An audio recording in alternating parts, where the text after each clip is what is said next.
Hey, what's up, ecosystem? Ever wanted to ask a broker what's really going on? It's Tuesday nights live on Auto Transport Intel. I'm Jay, your host. Welcome back to the show.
Hey, welcome back again, you guys. Thank you so much for tuning in every Tuesday night on Auto Transport Intel.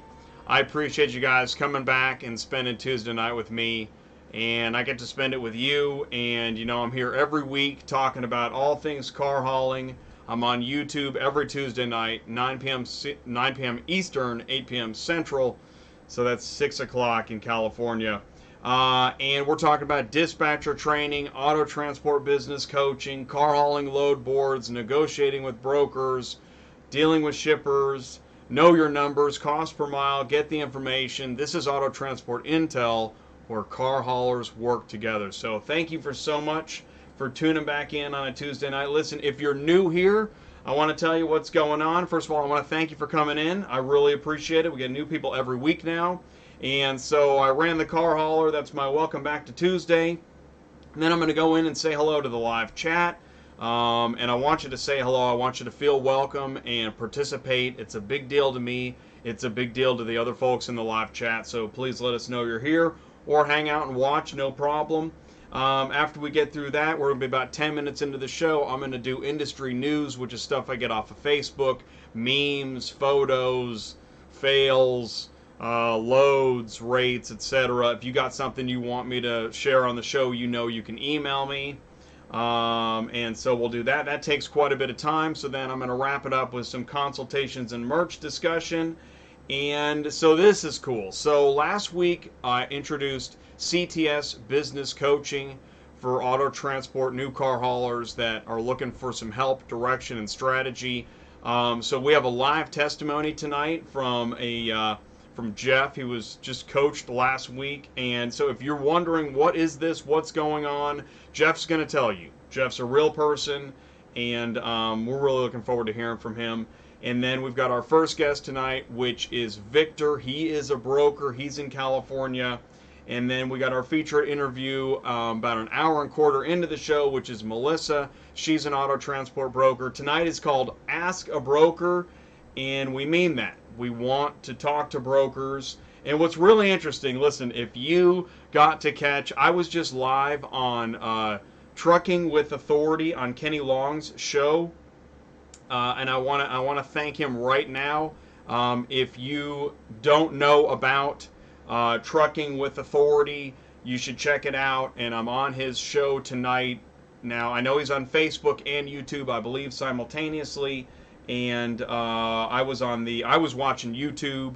Sometimes I watch Facebook. Anyways, I think that's great. He's got a great show. I appreciate him having me on. And we had a great discussion about broker versus carrier and rates. It was awesome. So that I look forward to continuing that. And I wonder if a few folks from his show are going to come on over here tonight and check it out, what's going on with Auto Transport Intel. So that might be happening too.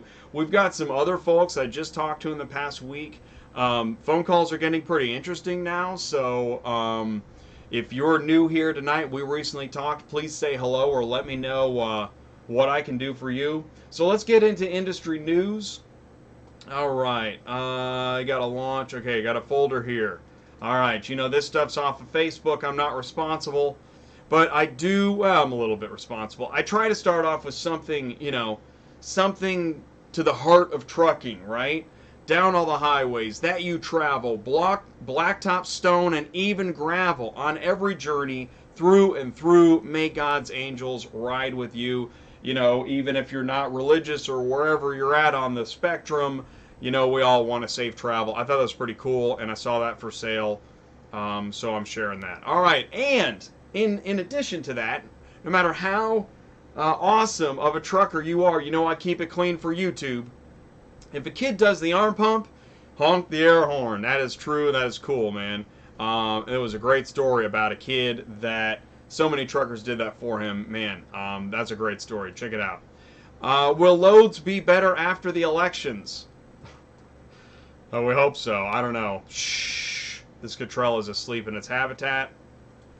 Why is there only one guy unloading 24 docks? That's a sweet picture, man. Whoever put that together is pretty smart. Oh, you know what? I jumped right into industry news and I skipped the live chat. I got people saying, "What are you doing, Jay?" All right, I'll tell you what. I'm going to hit pause. I got so excited. I like industry news.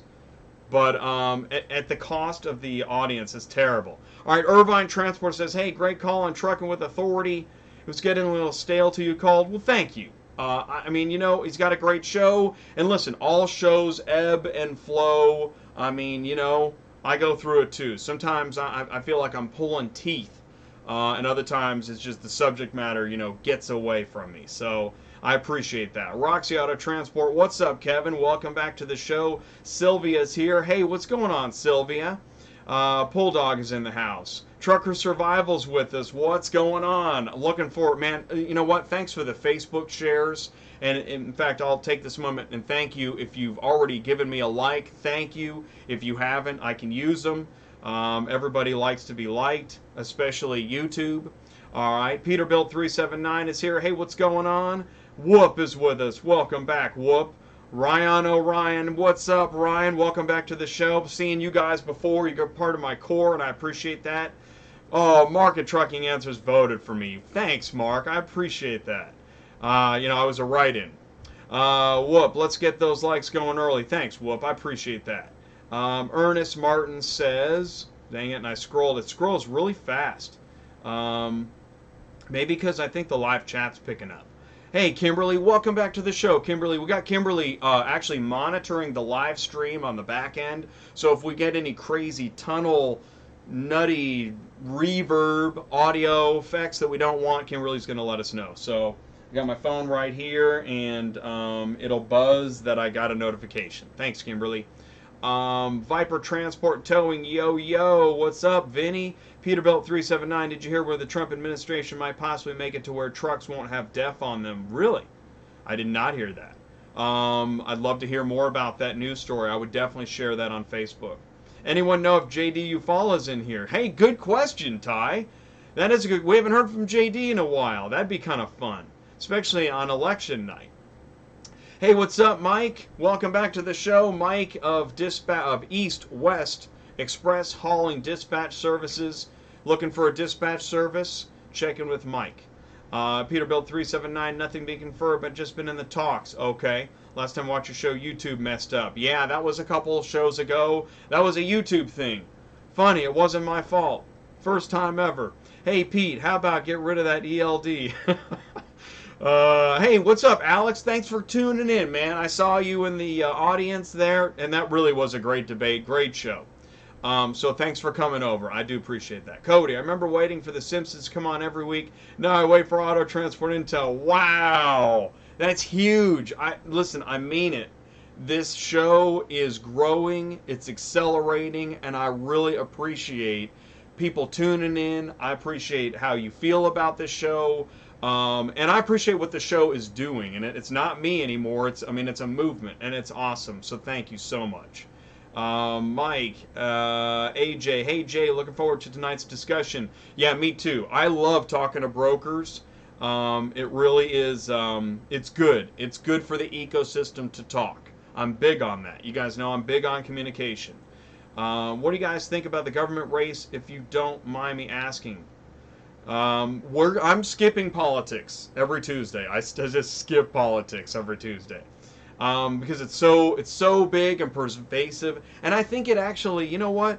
The more I talk about politics and I see it, the people I talk to, it just gets under our skin. It never puts us in a good place. So we leave politics outside the door. I mean, you can share it if you want to, but I skip it. I'm just telling you why. Peterbilt, ain't brokers like crooks? You know what's cool, Peterbilt? I got penance to do. I as a when I was in the trenches as a dispatcher, bad talk all the time. And as I've grown a little further outside of the dispatch, talking to brokers, it helps me understand what they're dealing with ultimately, which has led me to wonder what's going on with lead generators and shippers. But, we'll see. After a while, I won't be able to blame anybody, and I won't know what to do. So Kenny Long is the man. Yeah, no, great show. And I've been watching Kenny for months. And actually, I like to watch his show while I'm getting ready. It's kind of part of my thing. I spend all day, every Tuesday, prepping. I wish it would show. So, what can you do? Hey, what's up? Dispatch Monkey. Muzi at dispatchmonkey.com is with us. And, oh, darn it, I scrolled too fast again. Wow, this is really cool, man. What else we got here? Cody, Alex, Viper, Mike. Nate at Fast Track is here. All right. Haha, Viper, I'd love to see you do that. Uh-oh. Talking about Montway again. Let's see. Hey, what's up, Patrick? Welcome back to the show. Long time no see. Long time listener. First time listener. All right, hello, what's up? Great to be here. Jay, I'm here too. Oh, what's up? Transportation is with us. Smashing the like button. Thank you, Patrick. Hey, Jay, it's Marcus at Exclusive Luxury Transport in Las Vegas. Thank you once again. Station identification, I'm big on that. Glad to be back on the show. Started to become a regular now. You are. You absolutely are. Marcus of Exclusive Luxury Transport in Las Vegas. Yeah, let's call JD. We should. That'd be funny. Thanks, Alex. That's great, man. That's really great. I know I was getting some pile-on over there on with Authority, but you know what?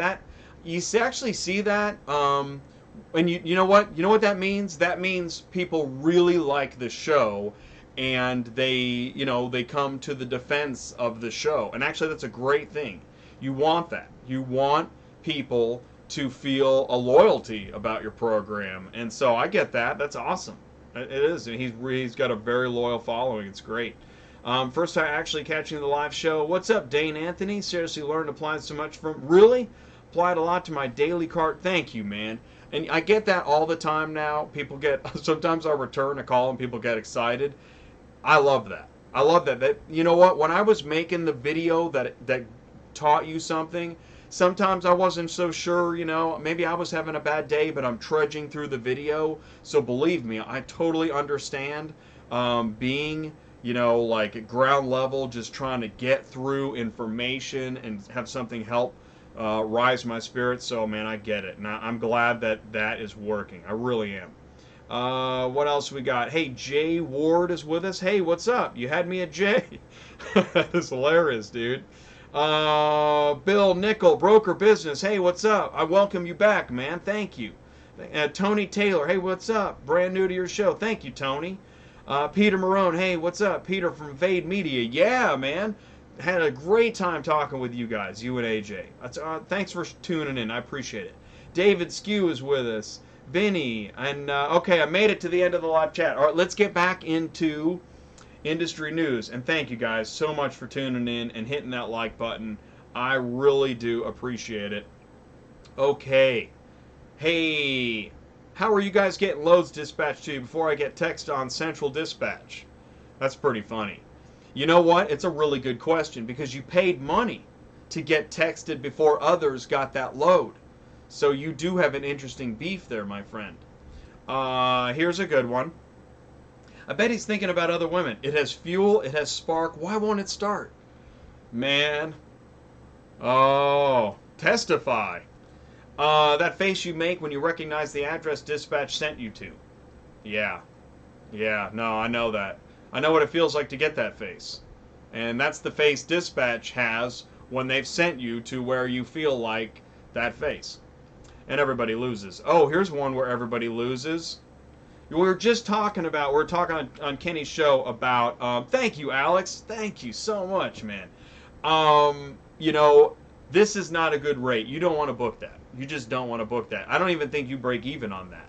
But I realize Honda Accord, 9-car hauler, throw it on, COD, easy peasy. That's why they're saying verified order signed contract. Sweet old lady. We got Skittles in the back seat. I mean, it's like, oh, everything about that says don't do it. Here's another one. Here's one. I mean, you could do this if you want to. $5. $5 foot long. $5 Subaru. That is hilarious. Okay. First hour dispatch.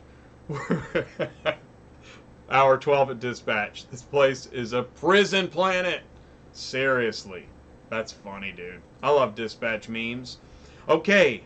Then I go into kind of loading situations, is what we'll call this. Loading situations. I suppose that's a loading situation. You got to get creative, man, when you don't have extra length, right? If you don't have length, you're going to have to go girth. Okay, so here we've got a, that's an interesting kingpin fifth wheel combo. Yeah, that's going to work out. That is not going to last unless that thing is drilled into the trunk, and even then, isn't the trunk hood coming off? That's hilarious. Oh, man, that is so funny. Hey, what's up, Melissa? Welcome to the show. Yes, glad to have you on tonight. That is awesome. And Victor's with us, too. Awesome. And Andy's with us, too. Awesome, man. And let's see. It's too far off the 5 between LA and San Francisco. That's funny. Okay. So, okay, speaking of loading situations, that is a serious loading situation. And I tell you, it's probably worth it. In fact, it's so expensive, it'll, wait for it, it'll take the shirt off your back. The shirt off your back? Okay. Oh, yeah. I love way homers, don't you? All right. What's that movie? Raising Arizona? Awesome. Okay, so here's another, you know, the picture doesn't tell the full story because you can't see the guy sitting in the truck that literally can't see much other than wheels and ramp. Can you imagine? You got about, how much, what do you got? A foot? You can't drive with a foot of like down here. He's driving down here. Okay, I'm pretty sure. I don't know. I'm just, you know, I'm just a guy at a desk. Some days are closer than others. This is actually why when I talk about drivers taking risk, right? This is what drivers go through to get it all fit, and it only pays 28 cents a mile. Okay, so, you know, you be the judge. All right, speaking of, man, I mean, you know what? Making it happen. If it fits, it ships. For a while, until it doesn't. And then it doesn't do anything except sit on a cliff. Dispatch be like, hey, I need you to bobtail and retrieve a loaded trailer that an ex-employee abandoned. We'll pay you an extra $100 for the favor. I'll send you the address to your Qualcomm. Call me when you're hooked up. Yeah, we're going to need you to go to a cliff and load up a trailer that one of the employees left. 2 words, death trap, on a gooseneck hitch. All right, this is something we talk about a lot in auto transport business coaching is think about what you're doing when you load. I'm not saying that's a problem. Whoever posted it is saying it's a problem, but I will say eventually, sometimes your luck runs out, and that's unfortunate. Now, sometimes you are lucky, right? Lucky save, good save, man. You can tell it's wet, so it must have been slick, and those look pretty new, nice, wrapped. That would have been a real bummer. That's called a potentially real bad day. Wow, nice save. Good job, driver. Okay, driver. Yeah, well, let's see. Well, yeah, we do have a bit of a situation here. So I'm probably going to need a motel tonight. Why? No, I don't know. I gotta go. So yeah. So that's interesting. But that's hey man, you go to Copart and IAA, and that's what you're looking at. You know. That may not have been on the dispatch sheet. Chances are nobody knew about that one except for the buyer. And hey, when your driver texts, how do I load this one? Please don't drink and drive, and text and load. Please don't text and load. Isn't industry news fun? It's just kind of, I don't know. It's interesting. And that's not something you want. Don't blame that on the coffee cup.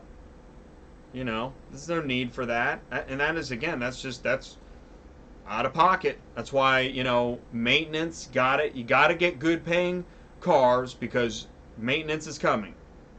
It's like game of maintenance. Maintenance is coming. King of the North. Okay, so yeah, that's pretty high risk. That's gonna be a little more than just your standard maintenance. I think we're gonna need more than welding on this one.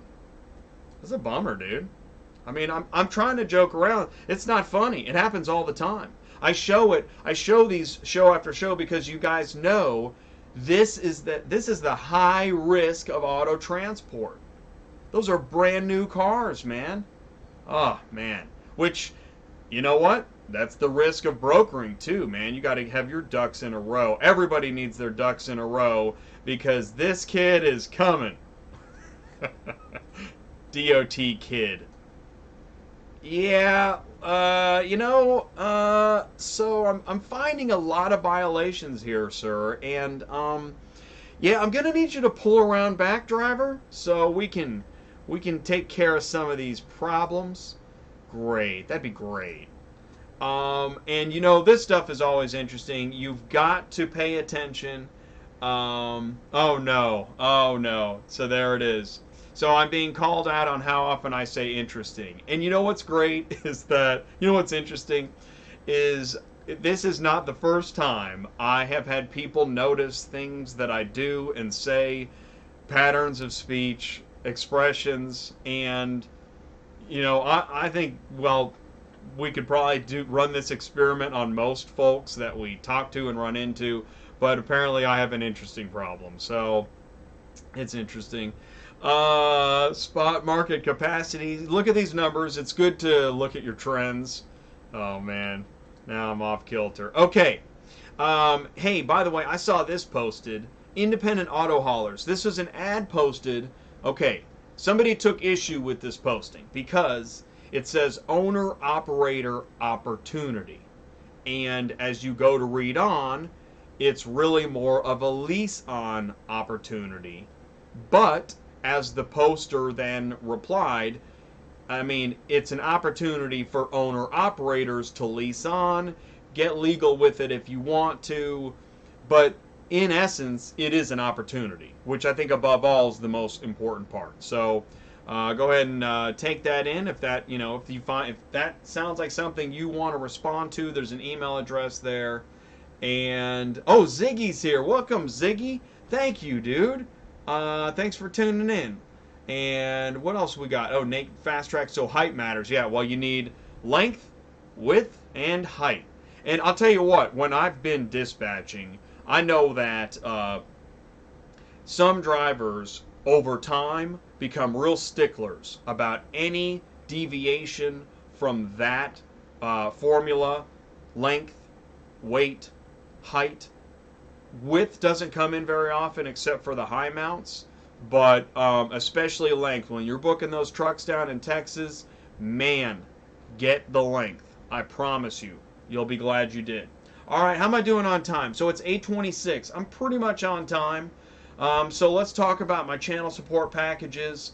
You know that over time what's happened is I was doing the coaching and the consultations, and that's actually turned into CTS, Transport Business Coaching Services. You can get Strategy 1, Business 1, Agency 1. It's $100. It's an hour, hour and a half. We do not watch the clock. We're going to hear from Jeff in about 5 or 10 minutes as to how important this can be for your business. And Ty and I are the coaches on the call. And we're really proud of what we're offering. I will say this, if you want to, I still have the greenhorn up here, but I'm probably going to remove that.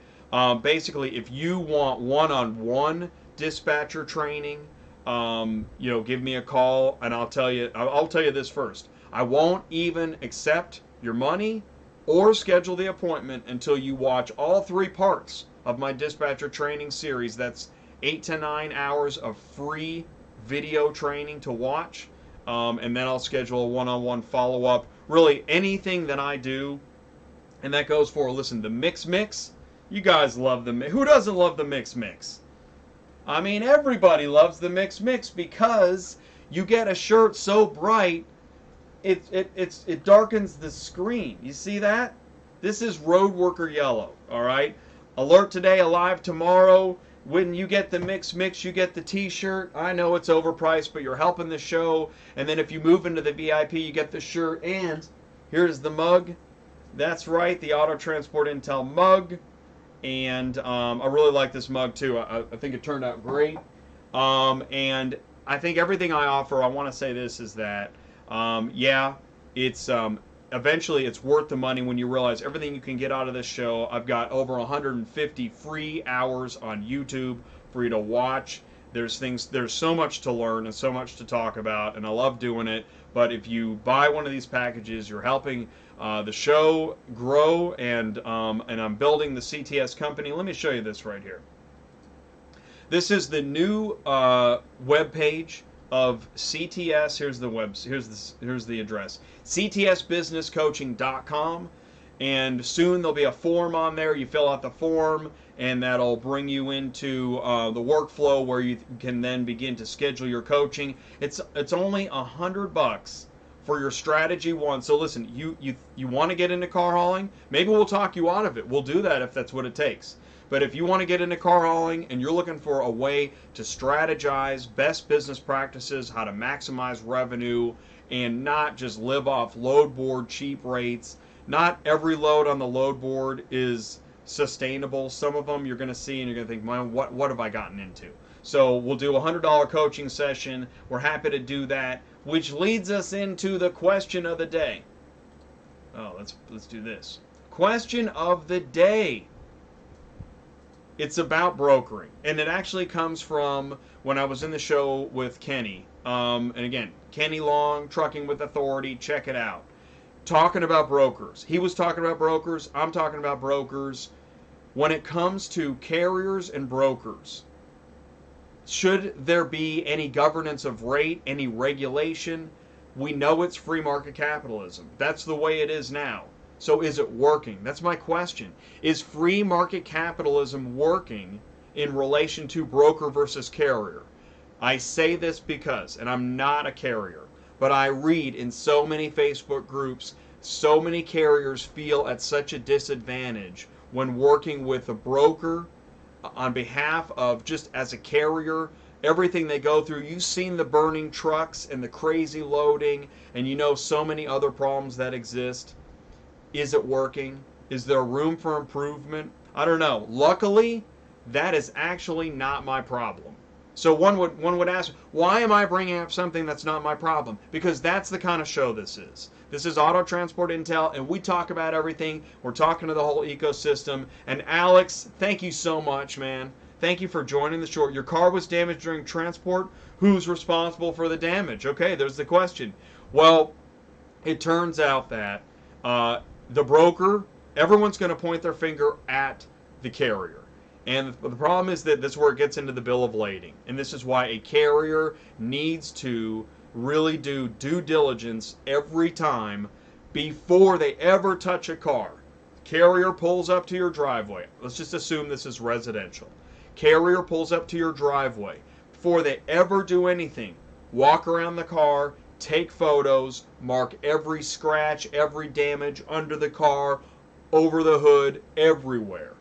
Pictures, BOL, signature please, you sign it. That's the condition of the car. Anything that happens after that, during transport, before delivery, is on the carrier. Now, you know what gets tricky?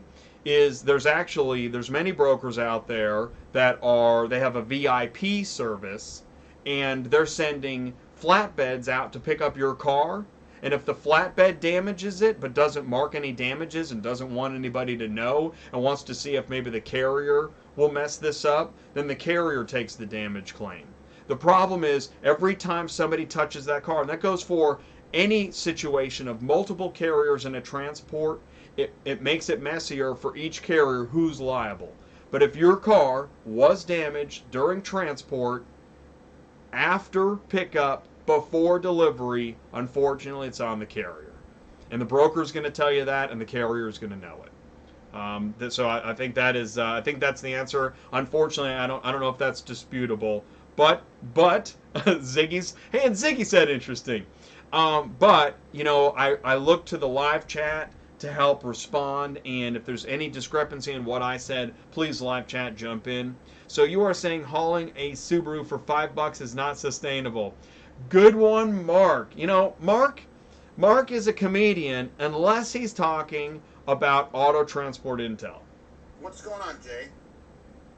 That's Jay, right? And we should mention that's Jay from Auto Transport Intel. Jay runs a live show on Tuesdays at 8 p.m.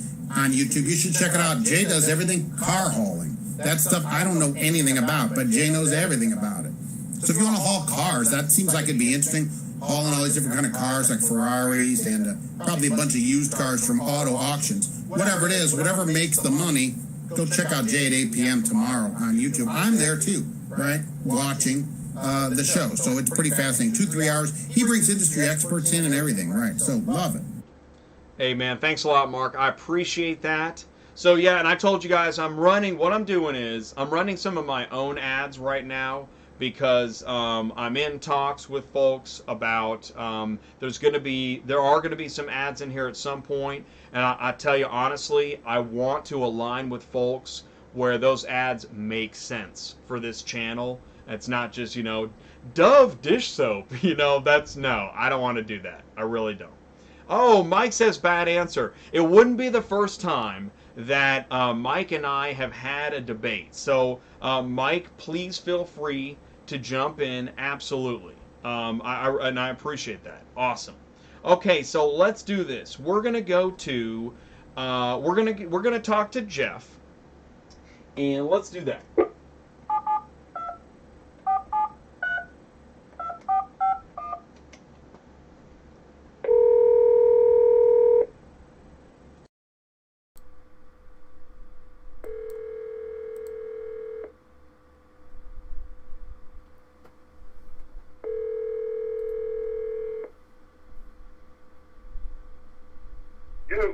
Hey, Jeff, how are you doing? Hey, Jay, what's going on, babe? Hey, man, thanks for joining the show. Listen, I realized what I want to do is I want to bring Ty in for a second, so hang on 1 second, okay? Sure.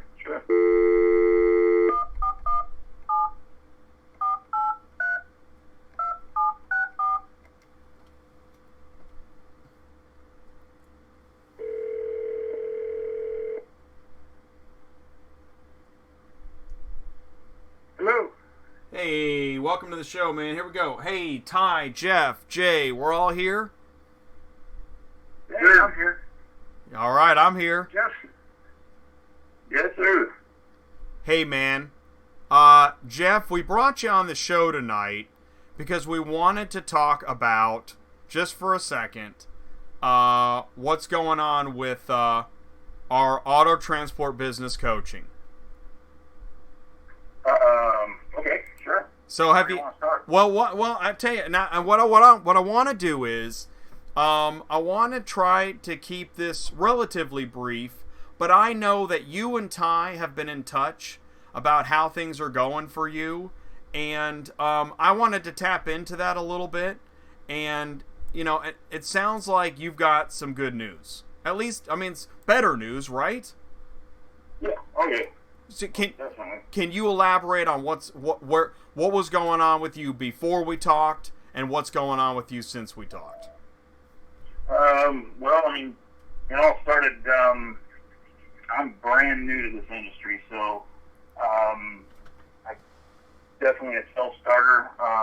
Didn't have a lot of contacts, info, that kind of stuff. So it was all my own research. Literally just going up to guys that I'd seen Ziggy that had hot shots or semis or anything, and started asking questions. Bunch of internet stuff, got myself up and running, and then the only connection I had to making money was signing up with Central Dispatch. And I was running into some issues and, had bad deals, things fall apart. I was really getting kind of aggravated with it. And then, obviously, I watched you guys, and then you started this thing. And so I reached out to you through, I think it was through the live chat first, and then you fired back the email. And that's how we got connected. And then, of course, Ty and I started talking, and it took off from there. Once we had that first coaching session, Ty gave me a really good idea that I never put two and two together. And so I took that idea and kind of altered it a little bit because I couldn't do exactly what he was suggesting at the time. So I used part of that to get it moving, and right off the bat, it took off within, I'd say within a day, about a day. I had 3 or 4 guys call me. These were local dealers, and they were blowing my phone up. I was getting random phone calls from guys, and I have run daylight to dark non-stop since that first conversation. And I want to say, I know that's amazing. I want to say this: as you were talking, I remember reading your first email, and then I've read some of your text to Ty, and I'm like, wow. yeah, man. I was pretty aggravated. I was seriously contemplating switching gears as far as what kind of freight I was going to haul, whether it was going to be, car hauling, or if I was going to go into freight, because I have access to both. And so I started doing some research on the freight side because I was getting so aggravated with the Central and the, just chasing cars all over the state and really wasn't seeing the return. I was basically just chasing fuel money, and it was ridiculous.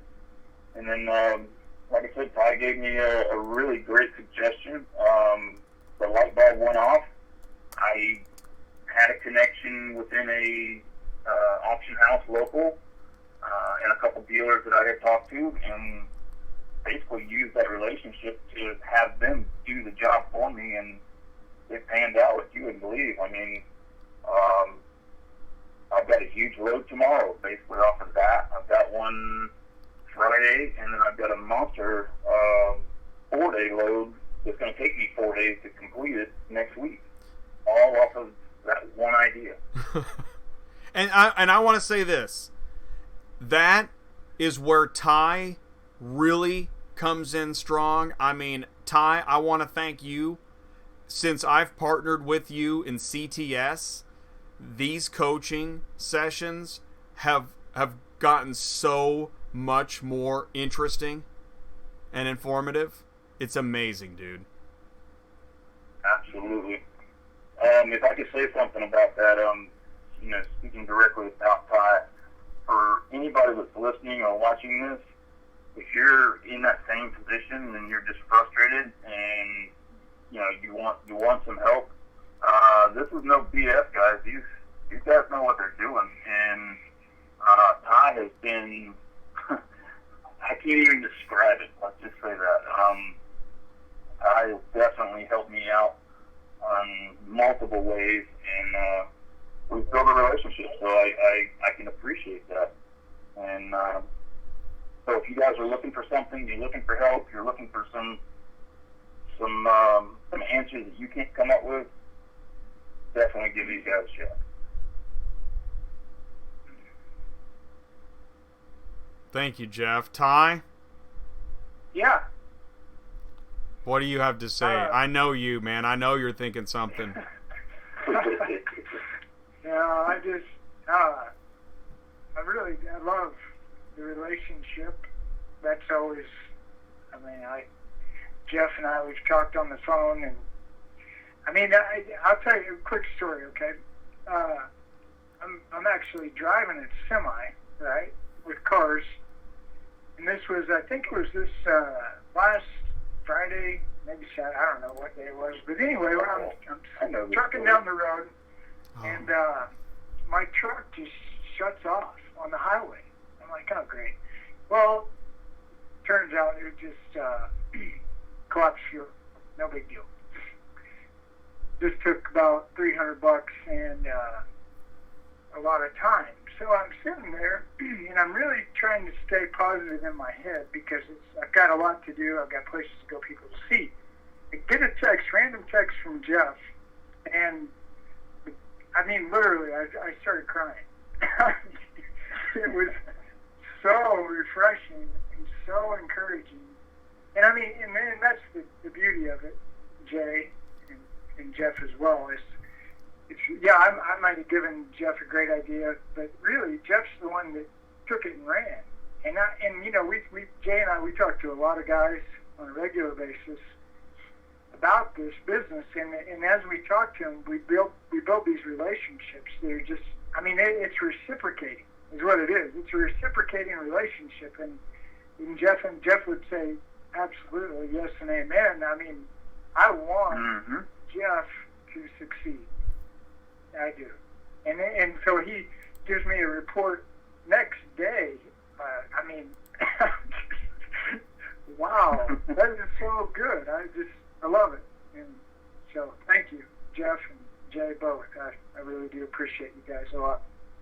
Yeah, no. You have no idea, man. You have no idea how much I appreciate what you've done. Yeah, it's good. It was awesome. There was one thing, Jeff, that I think would be good for everybody to hear from you. Yeah. You and I briefly talked about it, but before you had decided, okay, I'm going to really make an appointment, I'm going to schedule this, there were some things going on in your head about, do you want to tell us real quick some of the things that were going on in your head about as far as really reaching out? Kind of a little skeptic a little bit. Yes. Okay, I know where you're going. So, what Ty was talking about is while I was trying to figure out this whole business out, and again, for the guys that don't know me, I am brand new. When I say I am new to this industry, you couldn't get any more new than I am. I'm not going to go into my background and my history, but let's just say I went from one side of the tracks to the other. That's how big of a contrast in career moves that I have made. You know, I'm doing my own research. I'm trying to figure all this stuff out. I'm calling people. I'm literally even calling DOT.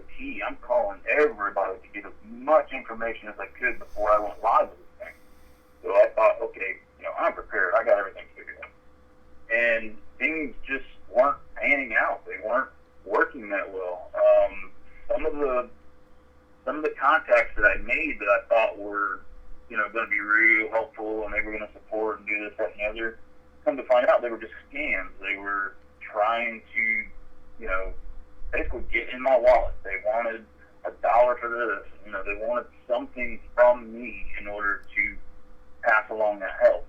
So when you guys first started talking about this coaching thing, I'm thinking, all right, this is great. You know, I'm going to finally get some help from somebody that knows what they're doing.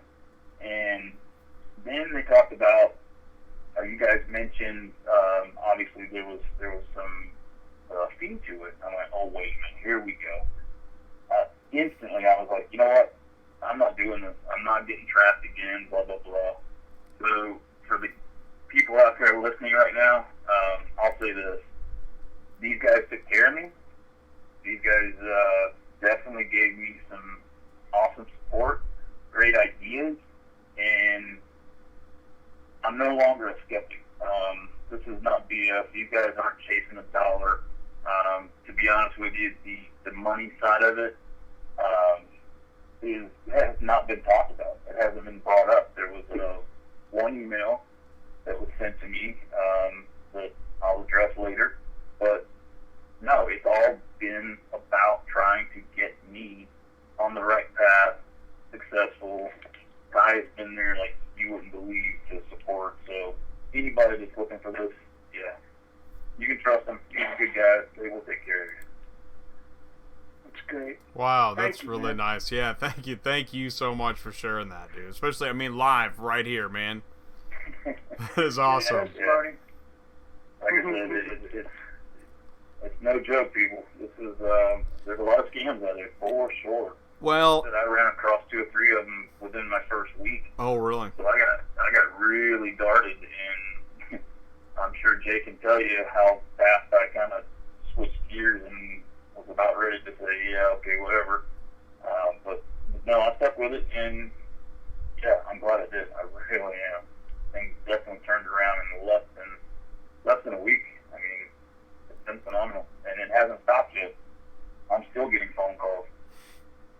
Man, that is Well, awesome. and I'm going to throw this in there, and I'll be done talking. But I've told Jeff this, Jay, on the phone countless times, text and phone. What he's experiencing now isn't going to stop. So I believe that. we're already talking about credit scores, savings, banks, trucks, semis. Oh wow, right. And that's what Oh, yeah. that's Oh, what yeah. that's what Yeah, you yeah. love to do is talk about the long term. Yeah, I mean, I thought I was on top of the world because I bought a brand spanking new 3-car wedge. Yeah, that was great, but it's already old. I definitely need something bigger.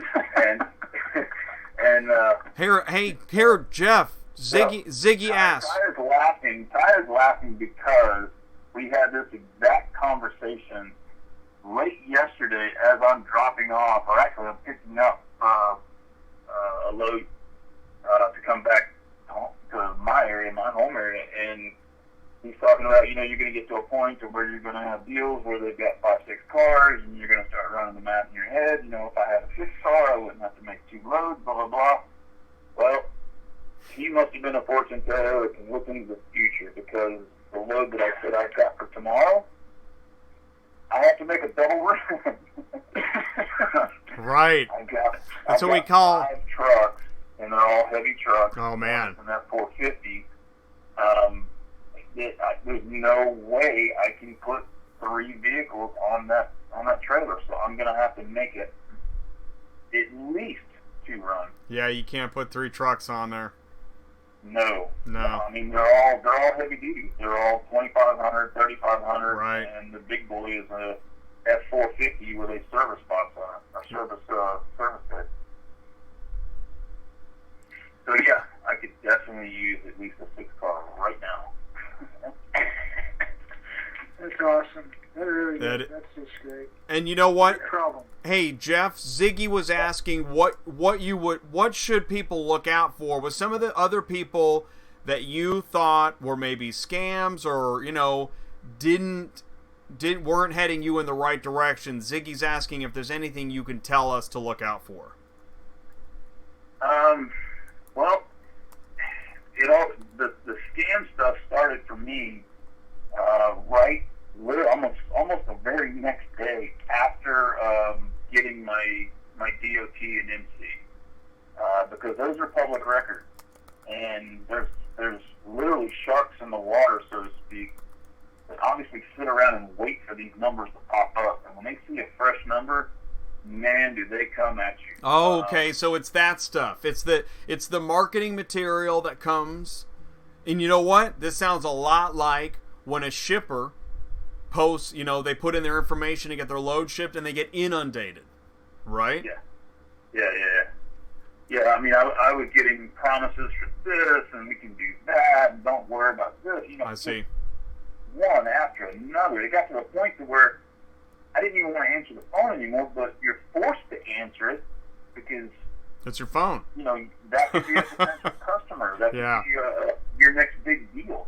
So Yeah. you have to answer every phone call, and you have to go through all this BS. Now, it's tapered off quite a bit now that it's been several months, but that stuff's out there. So any of you guys out there that are obviously wanting to go, full out and do, your CDO, your MC, your DOT. I mean, I did everything. Did it all on my own, start to finish, and I've got it all. I mean, literally, I'm legal to run through this entire country with pretty much anything. Was it overkill? Absolutely.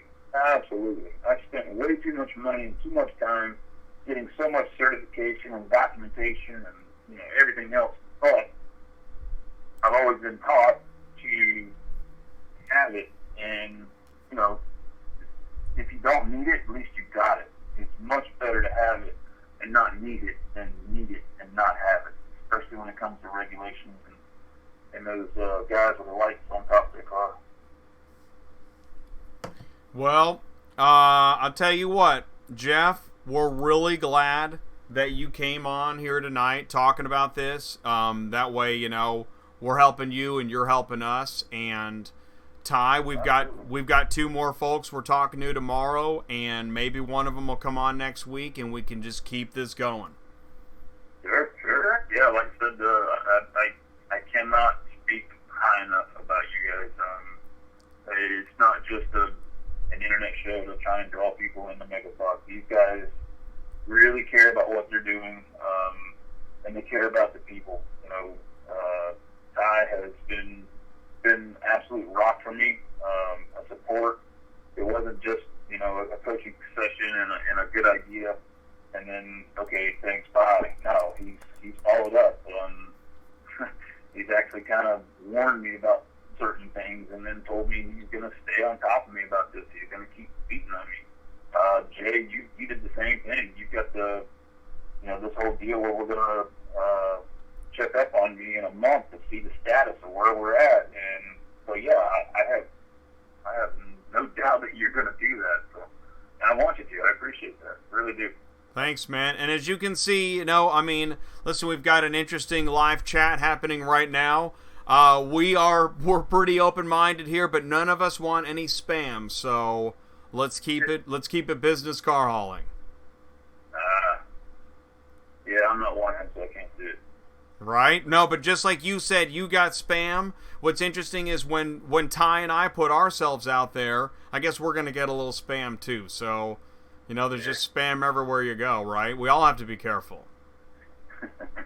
Absolutely. Yeah. Absolutely. So, listen, man, have a great day tomorrow. Thanks so much for coming on, and I know we'll be talking to you soon. Absolutely. God bless you, brothers, and appreciate it. Thank you guys so much. Thanks, Jeff. Bye, Jay. All right, see ya. All right, cool. So now what we're going to do right now? We're going to jump right into, we're going to talk to Victor.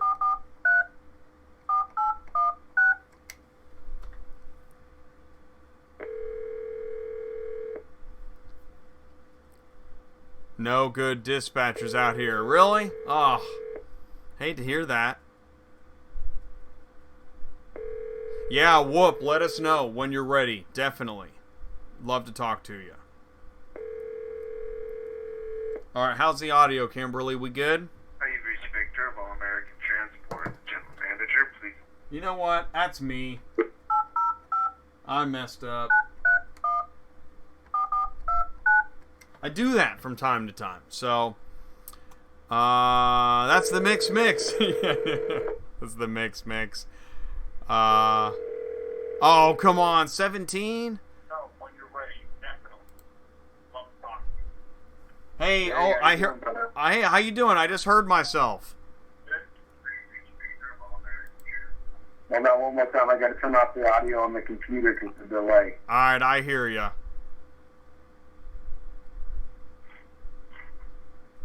All right, so what's happening? Good show so far. Hey, what's going on, man? How you doing?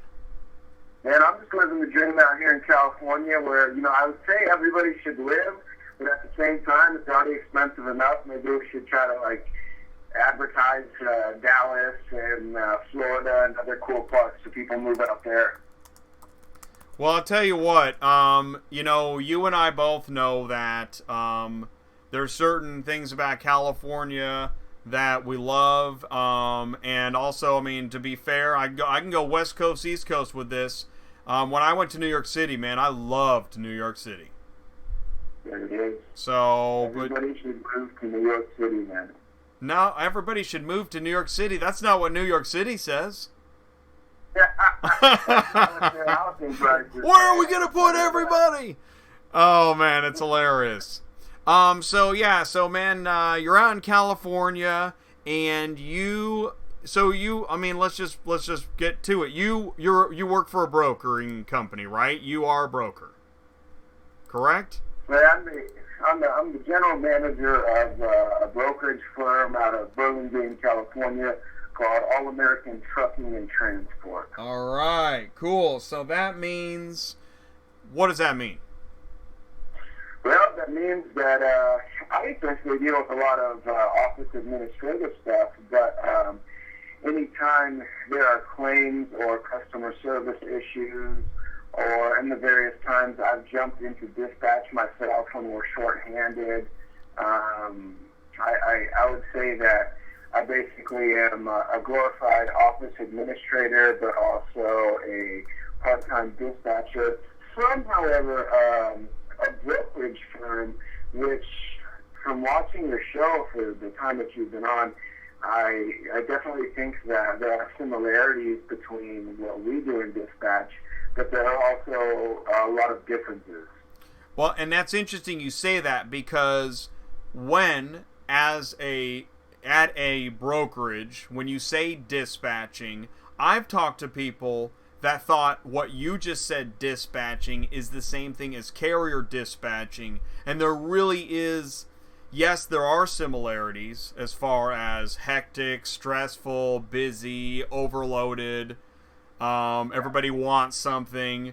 Those things are in common. But as far as the mechanics of the negotiation and who you're serving, those things can be very different. Absolutely. I think you just named the top differences that can create a bit of a divide.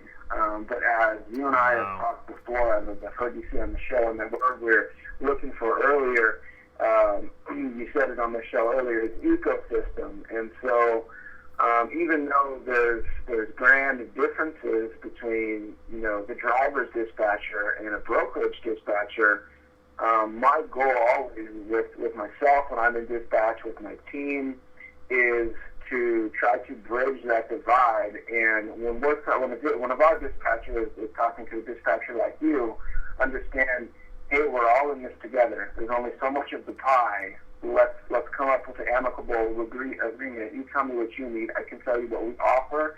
Maybe we can come up with a solution, and it can benefit us both. If not, maybe we should both keep searching. I've noticed, it's cool when you're saying that. I've noticed there's a common theme between myself and the folks I seem to get along well with, and I'm going to call it empathy. There you go. Because we might be on opposite sides of a negotiation, but we understand where the other one's coming from, and we understand their needs. Now, if that sounds all snowflakey and stuff, and I don't know what to say, because lacking empathy, I don't know if that's always a good thing. Yeah, and there's a million different ways, our conversation right now can unfold, and that's kind of the beauty of live and all of its different parameters. But I kind of say, let's go love and go where the conversation goes. And I think empathy is a big thing. I think that there are good brokers out there. I believe it was Melissa. We kind of chatted back and forth on the live chat. Who's going to be on your show later? Yeah. A company like the company that I work for. I think that there are companies when situations arise. You brought up free market capitalism, which in my mind is kind of a dog-eat-dog world. And you brought up damages and when the carrier is responsible. And you asked that we bring that up. So what I'd like to say to that is, we have relationships with carriers that just run Denver to California. We have relationships with carriers that just run New England to basically the West Coast and stops along the way. And we've worked with some of them since our conception in 1994. We've worked with some of them for as little as 2 years. Most of them are longer relationships, though. And when a claim comes up, we don't call them and tell them, hey, this customer had this happen to their car and you want $4,000. No, we're working with the customer to understand which of our terms and contracts, which protects us and the driver and the customer. And if we go to the driver and say, we're going to make you pay this $4,000 or we're going to withhold carrier pay, nobody wins. We lose that great relationship. The customer who's maybe a one-off, they're going to get their money. They're going to do what they want with it. Maybe they'll ship with us again. Maybe they won't. But it's really all of us kind of coming together and working with the carrier and being honest about what happened and saying, all right, we're all in this together. What are some good resolutions that we have? You know, I like what you're saying because I want to tell you, my answer is my experience. And my experience has been almost every time that there is any kind of damage, everybody just points their finger immediately at the carrier. That's been my experience. It's an easy out. So if a broker makes an attempt to mediate and discuss, that's fantastic. And you're right, I wouldn't be there to witness that. But I like to hear that. And I guess this is where some carriers are saying which brokers are the good brokers, because after a while they can't tell anymore. I mean, some people it's glaringly obvious, but and then other side, glaringly obvious which carriers are good carriers, But this is really interesting. Whoever asked the damage claim question did us a great service tonight by raising a really important topic that literally affects the whole ecosystem. Right. Who asked that question? Who was that? Thank you.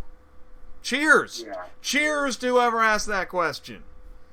And again, that's the beauty of being live, right? I mean, to the king of the north. You have competent people like Ty, and I believe it was Jeff, maybe that was just on right now, and that's the fun part, because if you have competent people in the live, the show can go in any direction, and that's what's fun for me as a viewer. It's cool, man. So let's do this. Because what's interesting, I was talking about, this show really gets away from me, which is great. Yeah. So it's interesting. I have to balance the momentum. I don't want to slow it down, but I got to make sure I keep moving forward. It's kind of like spelunking. Okay, so, and I love non sequiturs. Hold on. I'm trying not to watch the computer screen with the delay, but there's about an 11-second delay that I didn't have on my laptop. I timed it, and I just saw you drinking the ELD Kool-Aid. Oh, man. I love the ELD Kool-Aid so much. You should sell that in one of the packages. Do you know what? You know why I don't? You know why I don't? Number one, licensing, trademarks, R&D, etc., packaging. But really, the lawsuits. I mean, somebody's going to drink this the wrong way. Their head's going to turn green, and they're going to be blubbering about ELDs. They're going to crash into a guardrail, and they're going to be like, well, it was the Kool-Aid. I love it. All right, so no ELD yet, but later on, once you're more lawyered up, we can have. That'll be the tagline: ELD Kool-Aid, because now we have the lawyers. That's fantastic, man. All right, Dave. Well, let you lead this conversation. All right. You go forth, and I'll do my best to answer any questions you have. All right. We talked about 5 things. We got 5 bullet points here. We're going to try and get through them. Recent pricing, routes, and quotes. Highs and lows and margins. Mm-hmm.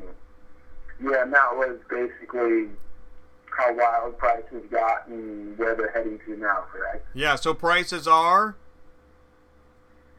Yeah, well, so prices are coming down, as everybody knows, and it affects everybody in the industry. And this again touches on free market capitalism, which you talked about, and there are many pros and cons to it. I'm not die hard one way or the other. Me neither. Accept the society that I was born into. Yes. And, try to work within the confines of it. And so what we're noticing now is we have a lot of, so-called competition, right? Other brokers that are quoting really low. And so it's difficult for us to compete because we're a company of quite a few people. We have a relatively substantial customer service staff, which I think we might get into later. And basically, we sell a quality product. When we get a new driver on Central Dispatch, we look at the ratings, we talk to them, and if there's any negative ratings, we talk to them and say, what was this about? We don't right off the bat, say, nope, you have an idea, we can't work with you, because a lot of times negative ratings get put on there by Vegas brokers. And so again, it's that working with the people. And a big thing for us is brokers right now are quoting very, very low. And customers, it's the U.S., not a lot of people have a ton of money, and they're going with the lowest price. And I remember growing up in a household where my father was a general contractor, and he would always tell me that customers should never go with the lowest price because you have to ask yourself, do they have insurance? How long have they been in business? How reputable are they? What kind of service are they going to provide? And so what I'm speaking to here in one aspect of many are carriers who are accepting loads at rates that are non-sustainable. And I can't really, hold a grudge against them because we're all out here, whether I'm working in a brokerage firm or you're dispatching or somebody who's driving, the driver's the backbone of the industry. Everybody's out there trying to do what they can to make a living. But at the same time, if you're new at it and you're undercutting what it costs to really make just a decent living, not a great living, it's a disservice. So I've often said, man, I wish the drivers could unionize and come up with rates that these are the rates from X, Y, and Z.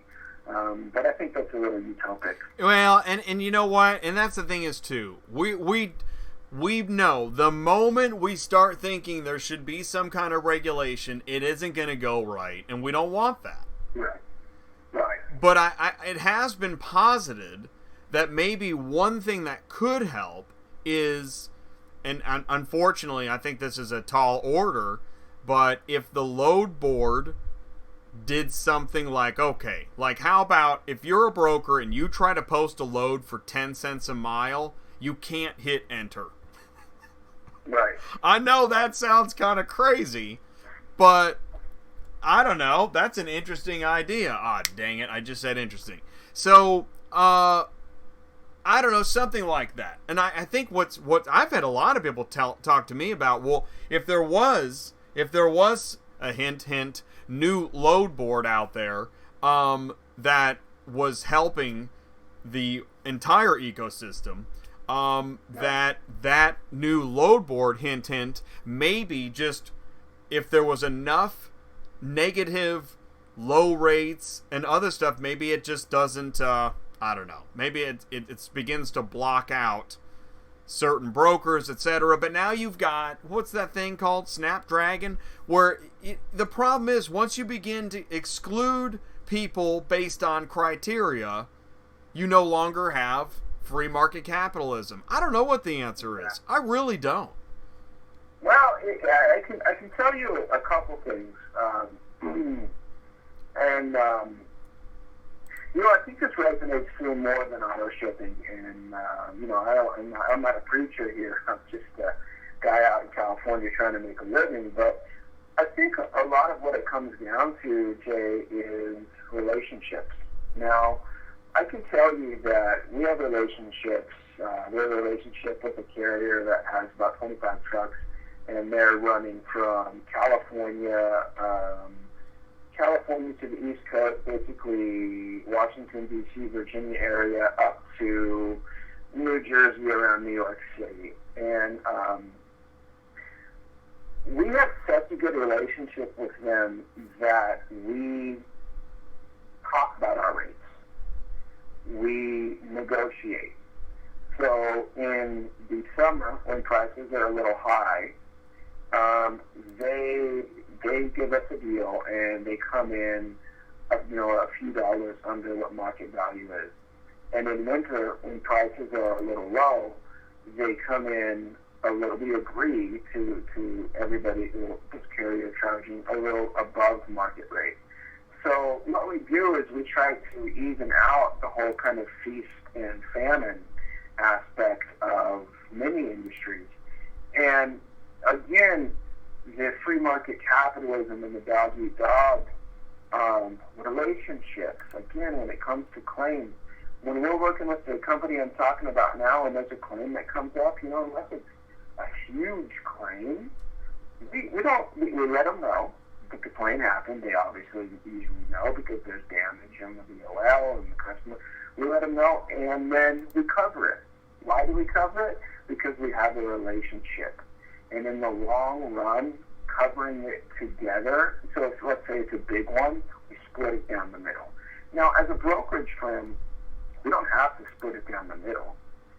As far as this really unregulated industry goes, we could skate by saying, no, you pay it. But what's that going to do to the relationship with the carrier?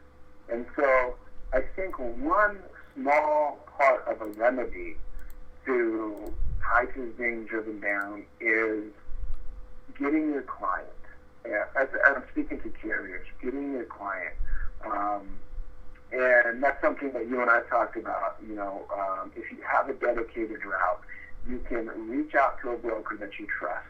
Look for one that's been established and that's been there for many years, or feel out if they've been there new, see if you think they're a good fit, and they become a client, and you build that relationship with them, and they help feed you, and you help feed them.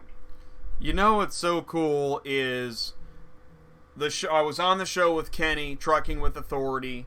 We're talking about it here, and Ty and I talk about it with CTS, Transport Business Coaching.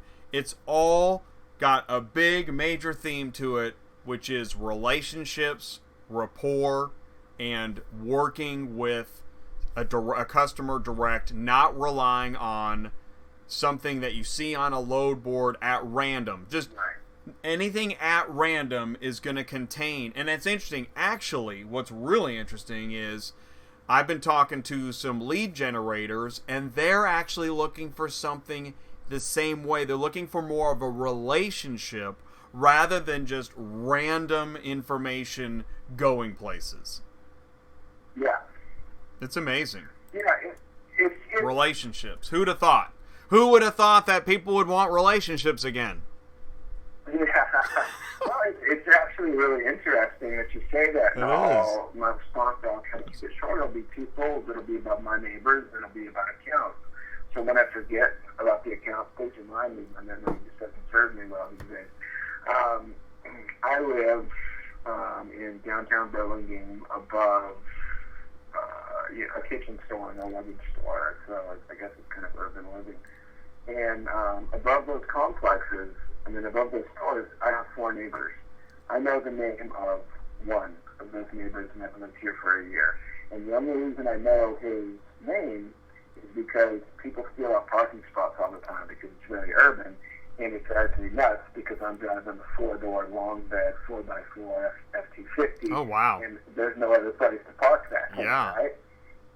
And so me and him bonded over that. But, we're speaking 2018 about relationships. I've been here a year, and I know one of my neighbors' names, and we've only spoke down in the parking lot. So I think, again, that's a call to me to wake up and maybe invite my neighbors over for a barbecue or something like that. The second part that is more appropriate for the show is accounts and nurturing those accounts. And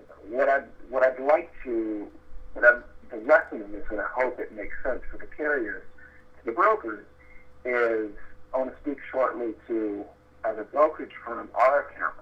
Yeah. So we ship for companies like Nike, Exxon, Dell, Lockheed. Nice. a lot of the big ones. Now, if a claim comes up with one of those accounts, we pay it. I'll bet you do. Right off the bat, we don't ask any questions. Why? Yeah. Because that's money out of our pocket, that at the end of the day, we keep the relationship strong. They know we will take care of them, and we have that relationship. And so it's the same thing with carriers and brokers, a very similar thing. It's that relationship again in how you two interact. It doesn't mean that the carrier should just pay for any claim, but it means that the same thing, the broker is also an account for the carrier. And just as we need Nike, we need the driver. I have an F-250, but as all your carriers will know, that'll tow a car. And towing one car on an open trailer is not going to make me too much money. You know what's cool? I say this to a lot of people too. Just having taking some time and having a conversation, and especially in an open forum like this. That's why I like doing the live show. Is that already I know somebody already, if they see your name or they hear All American Trucking and Transport, they're going to think, oh, I heard that guy talk. I like that company. That's already happened for at least one person tonight. Well, I mean, I think that's a good awesome thing. Like, for example, I've been watching your show for quite some time. The first time I had to jump into dispatch, I'm trying to understand the beast that it is, and so I'm on YouTube and I'm watching basically a lot of hotshots talk about how they load and everything like that. And I always go outside my office when hotshots arrive and I ask them about their equipment. I ask them about the price of diesel in other states, and just anything I can soak up from them because they're so knowledgeable and their skill set is just so valuable. And I got thinking about trucks, and my mind went off. We were talking about. You were talking about hot shots, but let me ask you this, because I like to do this. If I see somebody have a brain freeze, and if I have a brain freeze, I want somebody to do this for me. So let me say this: is that one of the things, and you're gonna remember what you were saying, but we were talking about carriers, how they disagree sometimes on what to do about low rates being posted. Because carriers will say, why do other carriers keep taking cheap freight? Stop taking cheap freight. And they're nudging each other. Stop taking cheap freight. You got to stop taking the cheap freight so the market rates go up. But that never happens. Somebody keeps taking the cheap freight. Right. Right, and that's the problem, but that's why relationships are important, right? What we've spoken to. I mean, it'll always be that way, and I know, again, free market capitalism. It's part of American freedom, which I'm a huge fan of, and I mean that's our system, and many aspects of it work. But again, I just implore a little bit of empathy, just to see things from the other guy's point of view, because what's interesting is we all end up in situations where, gosh, we could use a little bit more empathy. Absolutely. Yeah, and it's difficult, right? Because, you get on the phone, or a dispatcher or a carrier gets on the phone with a broker, and I've heard you talk before about, when it's COD and they see the gap between what the broker is getting paid and what the driver is getting paid, and there's carriers, dispatchers are very upset. There's a lot of shenanigans. We all work in kind of one of the last frontiers of the quote unquote wild west. It's a really precarious industry, and I've heard people on your show say, man, it's really hard to make it. And I've heard people on your show say, wow, you know how much money I made this month? Right. There's always one person loaded to the gills with $100 bills. Yeah. I gotta have them on the. That's probably their screen name, Loaded to the Gills. I want to have Loaded to the Gills on the show. Because I've never met. You had one guy on the show. It must have been about a month and a half ago. And said he pulled in like 10,000 in 2 weeks or 10,000 in a month. I forgot what it was, but it was enough money for me to go, wow. Maybe I should get a Dodge 550 and dude. Yeah, exactly. I mean, and like, or I shared a Facebook thing. Some guy had so much money, he had a remote control for his truck that would raise and lift the rear and the front, and he hit his remote control and the truck lowered and tilted down and the back door opened. He threw his suitcase in and hit the remote and jumps in, and I guess he's got remotes for everything, and he blasts off and he's loaded to the gills. Yeah, I've never dispatched for that guy. Yeah, Jay, but we need to consider two things here, right? We need to consider, one, some people are naturally good at business, and they figure it out, they build the relationships, they make good money too. Yes. There's another thing in pre-market capitalism called credit. Right. And that's where you got what his brother is leveraged to the gills, right? Yeah, that's right. So, if you see it, I tell you what, one of the proudest moments I've had in auto shipping is that I'm really into old Fords. I learned how to drive stick in the 1989 Ford F350 four-door long bed dually utility bed, and it was an old IDI 7.3 diesel motor, gutless but could pull really well, and it was just a beautiful truck to drive. And I was thinking about buying one, going back and forth on Craigslist, talking to my boss about all of them. And, a lot of people were telling me that, these old trucks are dead. They can't do what these new trucks do, da-da-da. And after that, driving down Rollins Road, which is the road that my office is on, I saw a guy with a four-car hauler in a 1996 F350 diesel Power Stroke, and I just thought that is the coolest thing. God bless this guy for having this old truck run and make him money. Well, and so if you're driving a truck like that and you see somebody rolling by in their brand new $85,000 Dodge F-550, which I love those. One of my good friends is a carrier from the Bay to LA, has one. I love them. But still, there's something about those old ones that is special. Well, and Ty likes to say, when you're starting out, just get something that'll do the job. Don't bribe, don't buy brand. And we hear from people, and we don't want them to be embarrassed. I mean, we can make anything work. But if you had your druthers, because I'm a big fan of druthers. In fact, I think we'll call it ELD Kool-Aid by druthers. If I had my druthers and we could have people have their druthers, then we would say get something used that you can just beat up and then really get your business going, and then get, later on get something brand new. So that's pretty cool. Once you figured out maybe if you're going to have a dedicated route. Yeah.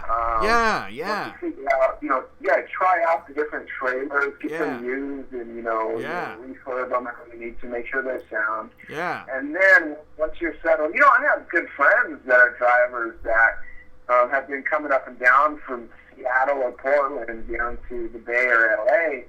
And they're driving hot shots, they're just up and down, and we load them up because that's a really hot route. So for anybody in California, you want to go California to Washington, we could fill you up even in winter. Excuse me, but I'm glad one of them finally just went out and bought a 7-car hauler semi-truck, and it's like, that's wonderful, fantastic, good for you. You can fit more cars on there. We're going to keep you loaded up. But he started and he stayed for years with his 3-car hauler.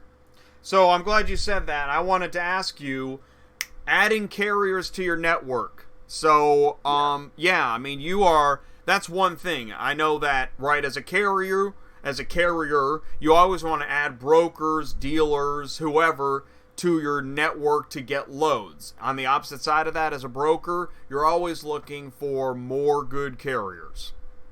Mm-hmm. right? So how do you go about doing that? I mean, do you have the word out? What does your company do, or are you guys good? Do you have enough carriers? No, there's never enough carriers because, people are always retiring, new carriers, young blood like myself, I'm 34, I'll be 35 this month actually. Everybody's, up and coming. And so basically, here's the situation for us. If you go where the money's at, I think that, Jay, you'd be able to speak more to this than me, but what I gather from the carriers that I talk to that go where the money at, that's fantastic, and you always try to end up kind of back in your home base and good. We can't really help that. Jay, let me ask you a quick question because I don't understand the other side of this, and that's where you and your audience really will. Okay. Is there a way on your side of central dispatch, because my side and your side, there's some differences. Yeah. Is there a way for you to bookmark a broker's page?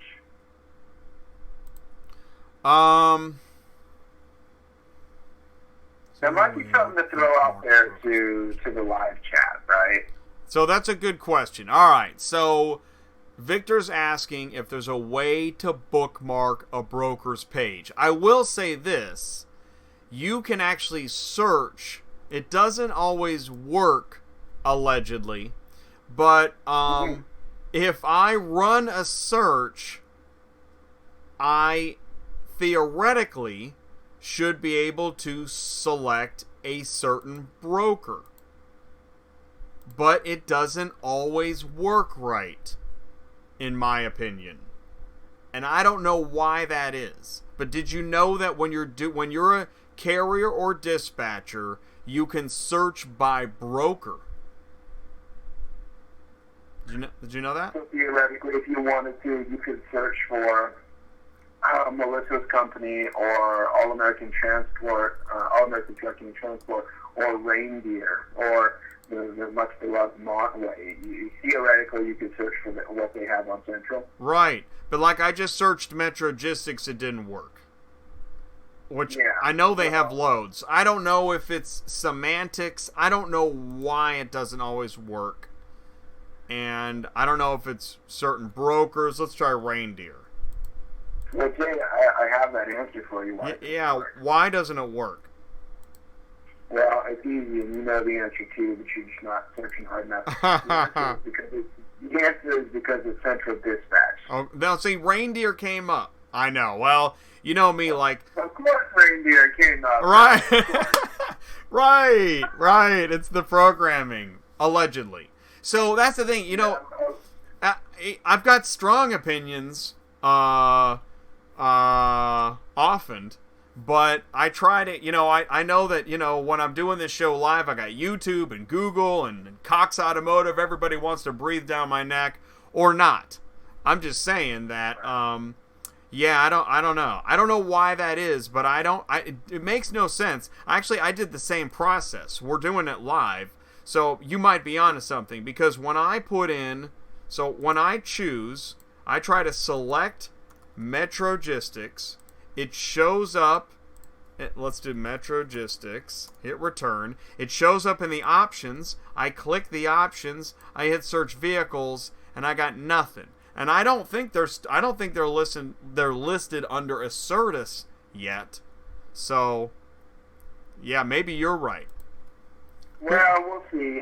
Anybody that has questions about that, watch your show. I believe the title was Load Board Rehab. Oh, man, I love Load Board Rehab, don't you? That's my favorite. Oh, yeah. That was actually, it was kind of a shining moment when I came over that title. I was so excited. Yeah. That's a good one. To get back to your question, if you have... if you don't have a dedicated route and you can find whatever we have posted on Central, you can guarantee that we're a solid company, and you'll talk to Louie, Mike, Alexander. They're our main people in dispatch. You can always ask for me if I'm not running around outside somewhere. I can hop on the phone. But if you run a dedicated route, It's, anywhere really, but especially anywhere in the Midwest, up and down the East Coast, Florida, Massachusetts, or any part in between.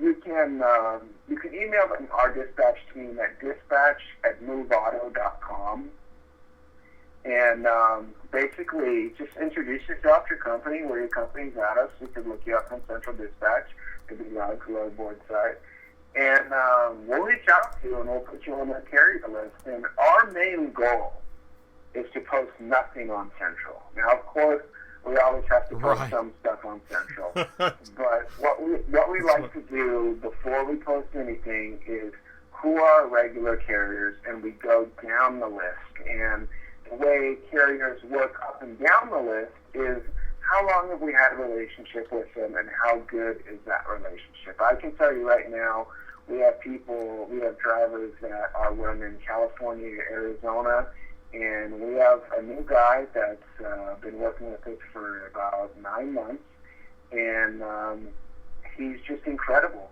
He's running a 3-car wedge. He's a great family man, and every time we get a vehicle from California to Arizona in his drop-off range in Arizona, we give him a call. Like, he's there, and if he can't do it, we go to the next one, and we go to the next. And finally, our last resort is to post on Central. And to add to that, then, I think a lot of brokers are different, and you'll have to talk to Melissa about this. Yeah, she's coming up. The stuff that you're seeing on Central, not all of it, but some of it, for us, it's kind of, we've exhausted our options, whether our regular carriers can't make the dates and stuff. So if you build that relationship and you have that client with the broker, you don't have to live off Central.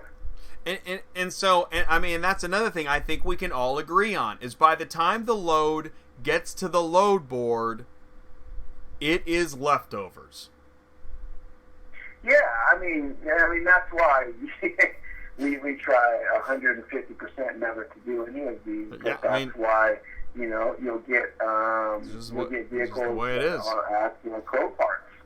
We hate Copart just as much as the drivers. Don't get me started. It's a nightmare. How dare you say Copart? I know, it's a bad word. It is. As my Chilean wife would say, it's a garabato. Okay. We try not to do the Coparts, and you'll see a lot of stuff on Central with Coparts, and brokers will try to hide that it's a Copart. Oh, I know. Oh my gosh, I'm the king of sniffing out Coparts. I'm not sure if I would tell people that though. We put in our internal notes for our dispatchers, if we have a Copart, if we have to take a Copart, we put in huge letters in the internal notes, Copart.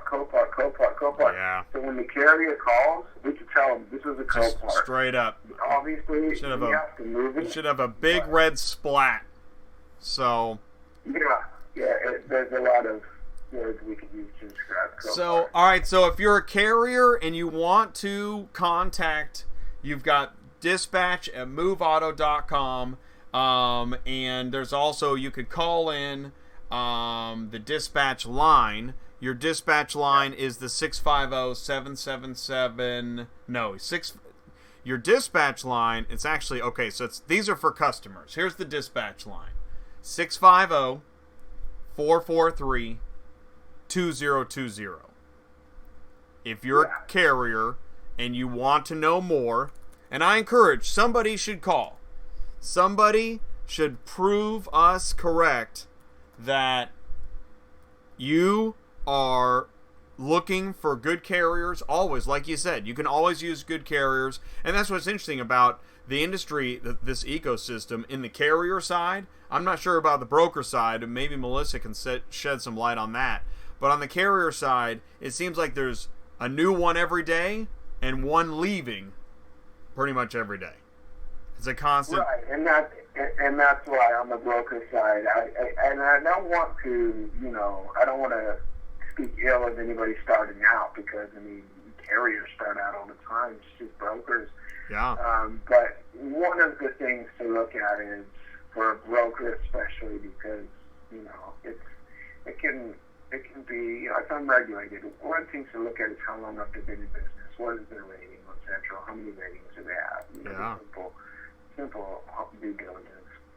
And if you're a shipper, if you're a car shipping customer, and you made it to this channel and you made it this far in the show, one thing we can say is that if you contact All American Trucking and Transport, that you're gonna get empathy, straightforwardness, and a broker that is trying to create a network that's good for the ecosystem that includes everybody: the shipper, the carrier, the broker, everyone involved. I mean, that's what it sounds like to me. And I've always liked that when I talk to you, Victor. We've talked several times.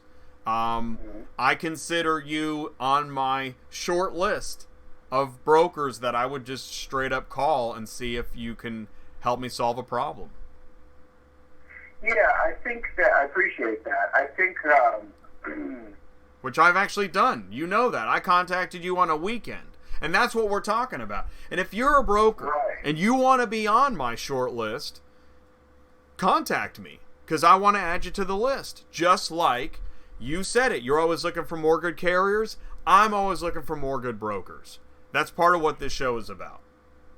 Yeah, and I mean, I think for some of the carriers, something to think about, is looking for, if you look at if you think about auto transport as an ecosystem, and you think about from brokers to dispatchers to carriers to customers, in no particular order, every one of them is very important, and I really appreciate good dispatchers as well. I work with some dispatchers that dispatch for 3 companies that we use, 3 carriers, and we're always looking for those good, solid people that we can build the relationships with, because as Jeff, was Jeff his name who gave the kind of testimonial earlier? Yeah, that was Jeff. Yeah, so, I mean, when I was listening to Jeff, I'm thinking, the same thing. Like, it's an unregulated industry. There's a lot of misinformation out there, and line up with the people that you can trust, like you and Ty, like All American Trucking and Transport, and it sounds like, Melissa's going to be on your show. I vote with you, Jay. Contact her and build a relationship. Yeah. Let the brokers know your route. Let them know that you'll pick up when in the window that you say you can pick up, and they'll drop off in the window that you can drop off. And if something changes, be proactive and let that broker know so they can contact their customer and try to head it off. Yeah, man. I appreciate that. Listen, Victor, I want to thank you for coming on the show tonight, talking to us. I love expanding. I talk so much about carrier needs, dispatcher needs, and I really do appreciate opening it more to what the broker's thinking on their side of it. So thanks for sharing that on your side of it tonight. I appreciate that. Absolutely, Joe, and as other people have mentioned before, thank you for what you're doing. It's really important to me, in my background, which we didn't touch on because it's neither here nor there. But it's really important to me that we kind of bring everybody together as a family. And from our first conversation months ago, talking about the ecosystem, and we really hit it off on that mark. That is really important. So for you and Ty and CTS, like the Cadillac, what you guys are, I hope the CTS, is that correct? CTS, that's correct, just like the Cadillac. Good, because I know it's like a Cadillac, but I'm not going to Cadillac, so I don't know. But no, what you guys are doing, and I think what the majority, if not all of your audience is doing, is we are coming together and we are saying this is something that we're into, and we are saying that auto transport is something to be valued, and there is a huge skill set in all facets. Oh my gosh, yeah. So, yeah, let's move forward. Let's all continue watching, And I look forward to hopefully making a positive impact on the industry. Thanks, man. Well, fire up a Cabernet for me, and maybe one day we can do that together. From California, man, we have the best wine. Awesome. Oh, I love wine tasting in California. Kimberly and I both do, and so we look forward to. In fact, I'll tell you what. I'll just say this: Jake and Jake is a broker in Florida, and the customer came to me. I sent him to Jake, and this guy has a chateau up in Washington State, some incredible place. Maybe if we can really get everything going, maybe we'll all go up to his chateau in 2020 and have like an auto transport wine tasting event. Jay, listen, 2020. 2020. We're almost done with 2018. Let's make it happen in 2018. We don't need to wait till life is short. We never know when we're going to expire. 2018, we're going up there to the chateau. Make it happen. I think because I said 2020, you can see that I'm actually a conservative.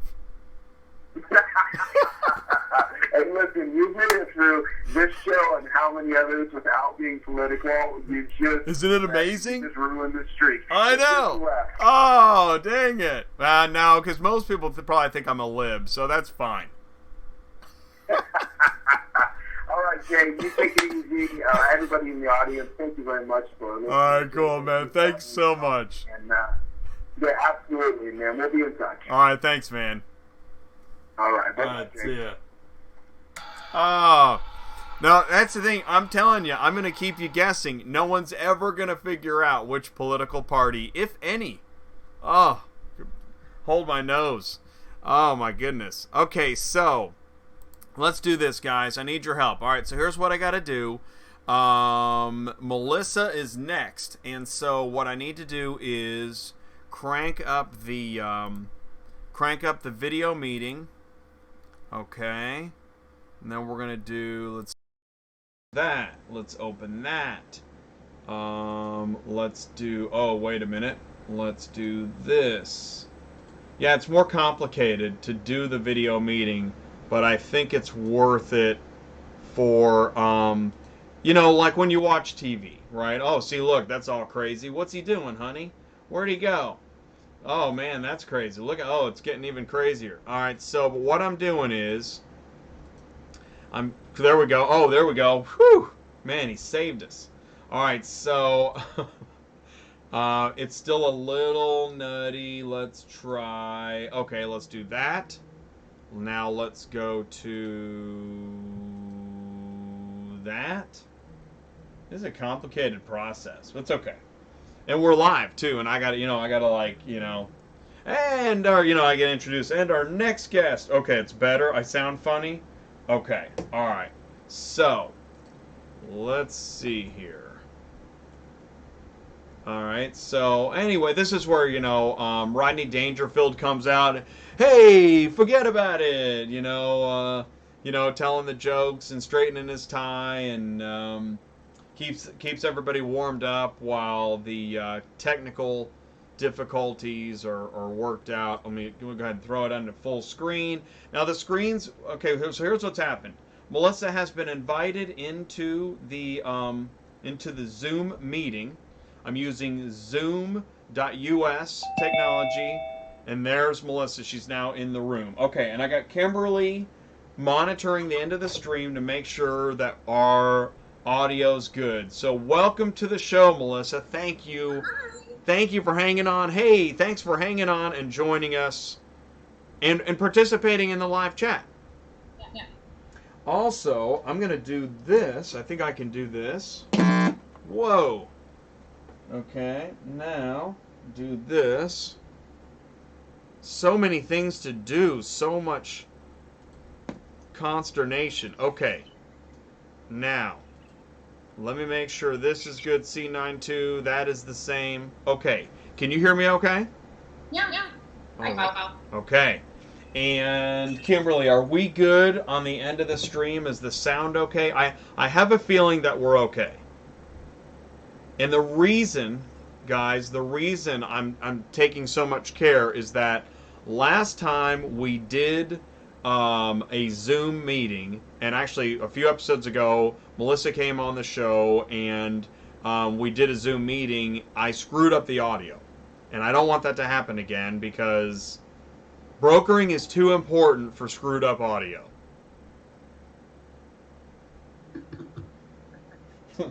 There's an echo. Okay, there's an echo. Kimberly says we got an echo. So,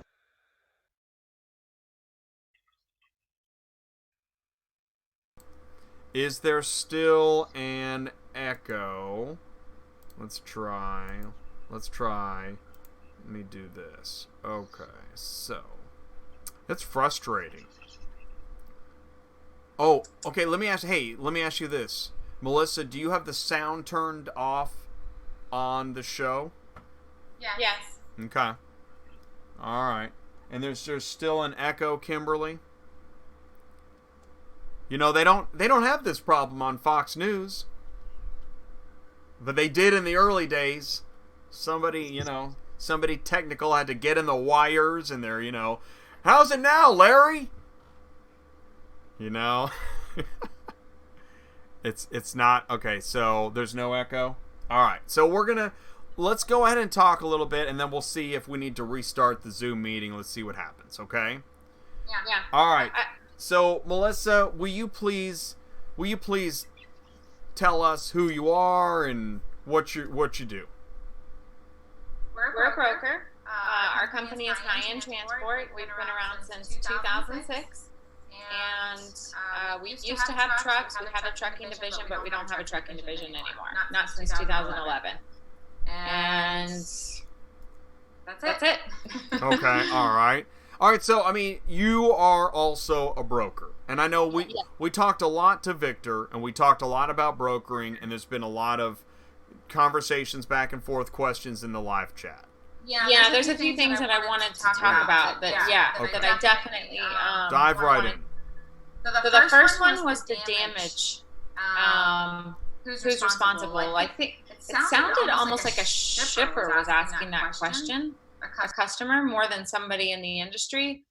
And I think there are some situations where the broker kind of sidesteps and says, I'm not responsible, that it's on the carrier, and legally we're not responsible. But then you have those precarious situations where you're at risk of losing a client. So, and maybe it's a client who ships a lot of cars, maybe it's a business client. And so the broker will step in and either quarterback the deal from beginning to end, whether it's the insurance claim or whatever has to happen. Make sure that everything gets paid, make sure that they prove, at least to the best of their ability, when the damage was possibly done. So you'll see brokers get a really vested interest in any kind of damage claim. So they don't necessarily just throw their hands in the air and say, oh, forget it, that's the carrier's responsibility. I don't really see that, especially not from our company. We just don't do that. And that's what's interesting is that Interesting. Dang it. Oh my goodness. You can say it. It's like your trademark. I'll never be able to talk again. So that's very contributory. As a double echo. All right. Wow. So we might have to restart this or go to the phone, sounding more of an echo now. Wow, how interesting. Well, all right, so I'll tell you what. So I'm going to say, how about now? And I have an idea of how I could regulate it, but man, that could get really tricky. I'm going to say it this way. Switch to phone audio, and I'll tell you what we could do is we could go to the phone if we needed to. That's fine. We might need to do that. Let's try one more thing. And I want to say that as a dispatcher, check. As a dispatcher, in fact, let's try this. And I'm gonna keep talking while I try this. As a dispatcher, check. Say mic check for me. Mic check. That actually might work. As a dispatcher, I have only seen somewhat negative interaction. I have seen a lot of just the broker calling and just demanding, or the customer calling and demanding. It's like almost every time. Demanding that the carrier pay. Yeah, just, what are you guys doing? What'd you do wrong? Why did you damage my car? And it's not one broker. It's not even 5 brokers. It's like, it seems like it's across the board so many times. Yeah, I mean, I can't speak for the other ones because obviously we don't work with them. But for us, we always, like, everything stops when there's a claim. So a customer says there's damage or anything like that, everything stops. We listen to every side. So we listen to the customer story. We ask them for their bill of lading, whatever copies they received, if they had any pictures, and then we stop. We don't make any assumptions because after all these years, 12 years, we've seen it be, it's anybody's deal. You know, it could have been there when it came, if they bought it online, it could have been there. So then we go back to the pickup party and get theirs. I mean, we really try to cover all of our bases just to make sure. And we kind of fight for the guys too, because we feel like that happens. And some people try to take advantage of it too. So we do feel like that happens. So can you, I mean, isn't it kind of crazy then that there's such a disparity between, I mean, you didn't know. We get customers that'll have like a 2006 whatever, and it's got scratches all over, and they're like, but these 2 scratches weren't there. You know, and you get that situation and you're just like, come on, like, no. You know? I know. So, yeah. No, and I have carriers tell me that a lot. That's why I kind of like talking about this, because I didn't cause the scratches. I'm not driving the truck. Us either. Right. Us either. We just want it resolved. Yeah. And in many instances, it seems like we're erring on the side of maybe the shipper isn't 100% sure on what the condition was. Yeah, I think a lot of times they're not really looking at the car to that degree on an everyday basis, and then all of a sudden they're at a point where they have to inspect their vehicle and they see things they've never seen before, but they haven't really looked at it the same way before. So it doesn't really work sometimes. And if it's new vehicles, you know, there's always like very careful process to make sure that if there's anything on there, was it there before? I saw some of speaking of damage, I saw some of in the live chat, a lot of stuff going back and forth about some different services that you can use and electronic services, and where you can upload your photos to those. And what we've seen a few times lately is that the customers don't realize that they can mark on the electronic bill of lading damage. So we're having to educate them, because the drivers are just having them sign, and they're not really recognizing that. Yeah, so that is a problem, and we're noticing that some of them are using it and not taking pictures or not uploading the pictures, and that obviously is, they're only going to give you pictures if they didn't have any damage. And I'm not saying this is everyone by any means. We're talking about people some that do this with intention. Yeah. That's really interesting. I gotta say that I didn't know, and I don't know of any of the apps that indicate for the customer to be more active in marking damage on the apps. I don't think that I've ever heard that topic even raised. Yeah, we've been noticing it lately. So we used to be big supporters of them, and right now we're kind of on the fence about it because we feel like it's for the customer getting their car, just like they could just sign and Wow, that is really interesting. I'm not sure what the solution is. Maybe. Well, you know what's interesting? Actually, dang it! I just said it again. It's just education. The only thing we can do is just keep educating them. So check this out. Ship.cars, which I know is not always the most popular subject, but for better or worse, I'm just saying.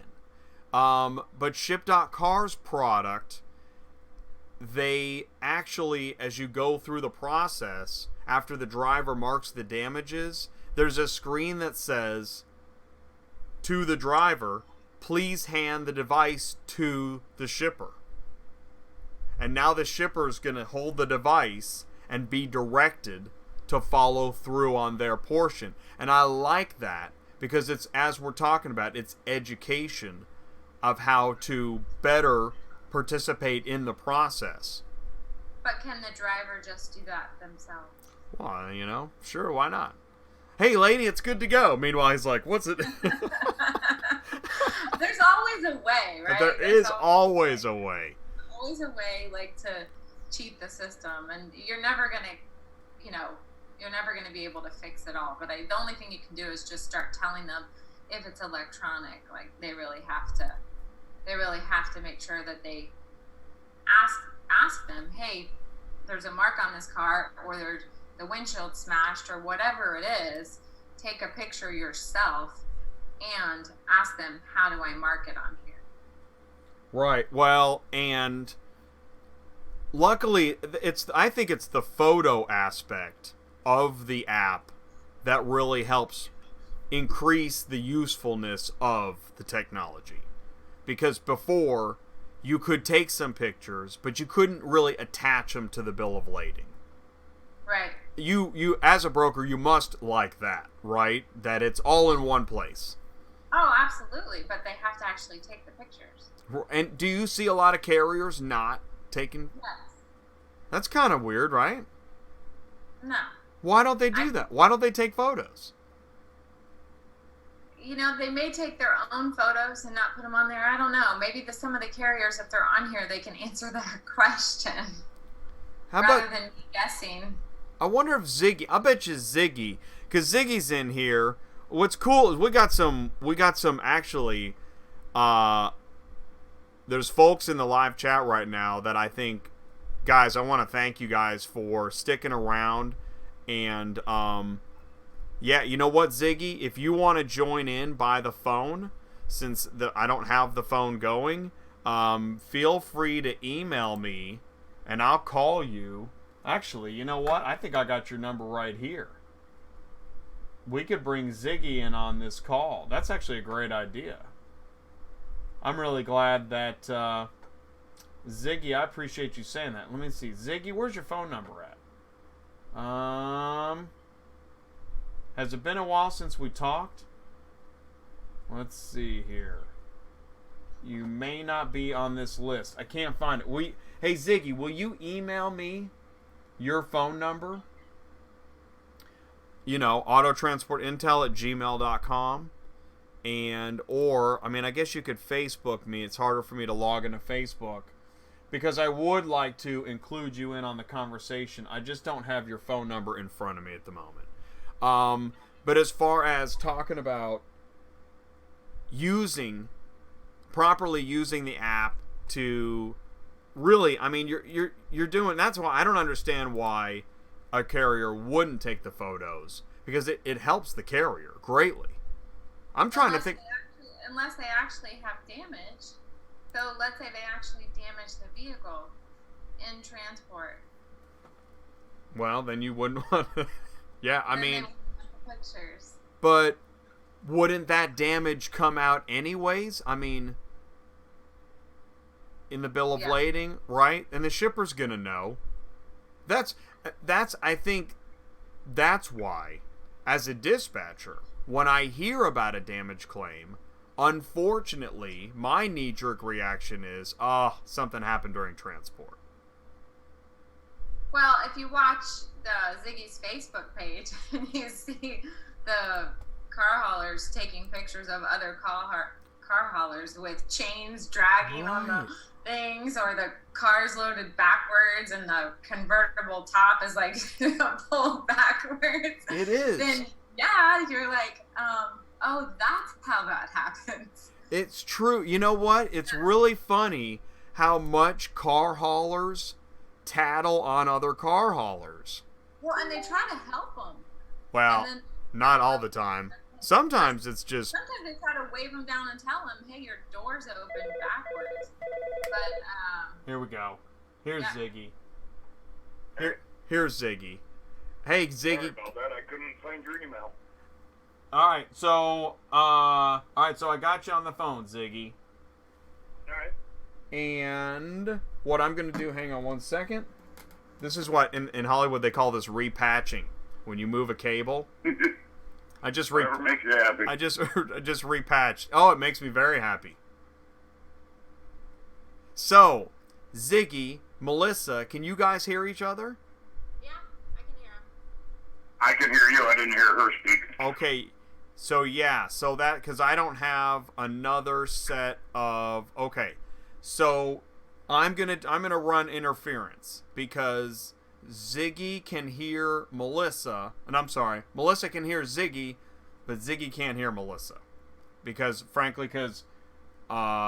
Melissa's not close enough to the phone, which I hadn't planned on. I'm also on my phone, so I don't have it playing on the video, so I'm just on my phone only. And there's a delay. You know what? It's amazing. This, I gotta tell you, I love having the show and guests and content, but now I'm getting to like technical frustration. It's really it's hard to put on. You could just conference me in. No, you're getting too big for your own britches, per se. Oh, hey, how about this? I could bring, you know what I could do? I could bring Ziggy in. Can I email you, Ziggy? Can you email me? Yeah. I guess. Are you in Why front? not? Are you in front of your computer? No, I don't have a computer. I'm in a motel with just my phone. Really? But I can get an email on my phone. Well, maybe you can join us by phone. I'm going to email you. I'm trying to remember your email. Ziggy at autotechrepo.com. Yeah, okay. So here's what I'm going to do. There is a way to join by phone. Okay, so I think you can join by phone, and I think you can join the online Zoom meeting with me and Melissa. What do you think about that? That'll work. That'd be amazing. So let me take these titles off the screen and see if Ziggy can join us. And in the meantime... I'm going to talk to the live chat in the meantime. Yeah, in the meantime, so we got the live chat cooking. Now I brought you back up here on the, because I'm using a snowball microphone, and you see this microphone? No, you can't see it. So I got my snowball microphone picking up our audio, and then Ziggy, I'm gonna let you go on the phone, okay? All right, let me go. I haven't gotten an email yet from you. Okay. Oh, there it is. Yeah. All right, I'll type in now. All right, awesome. All right, awesome. So he's gonna try and join in by phone because maybe, just maybe, we can get some interesting questions answered. By the way, which means maybe we'll, I knew this was going to be a long show, but this could get pretty interesting. Ziggy invited me. Oh no. So Ziggy invited me to a Repo Facebook group.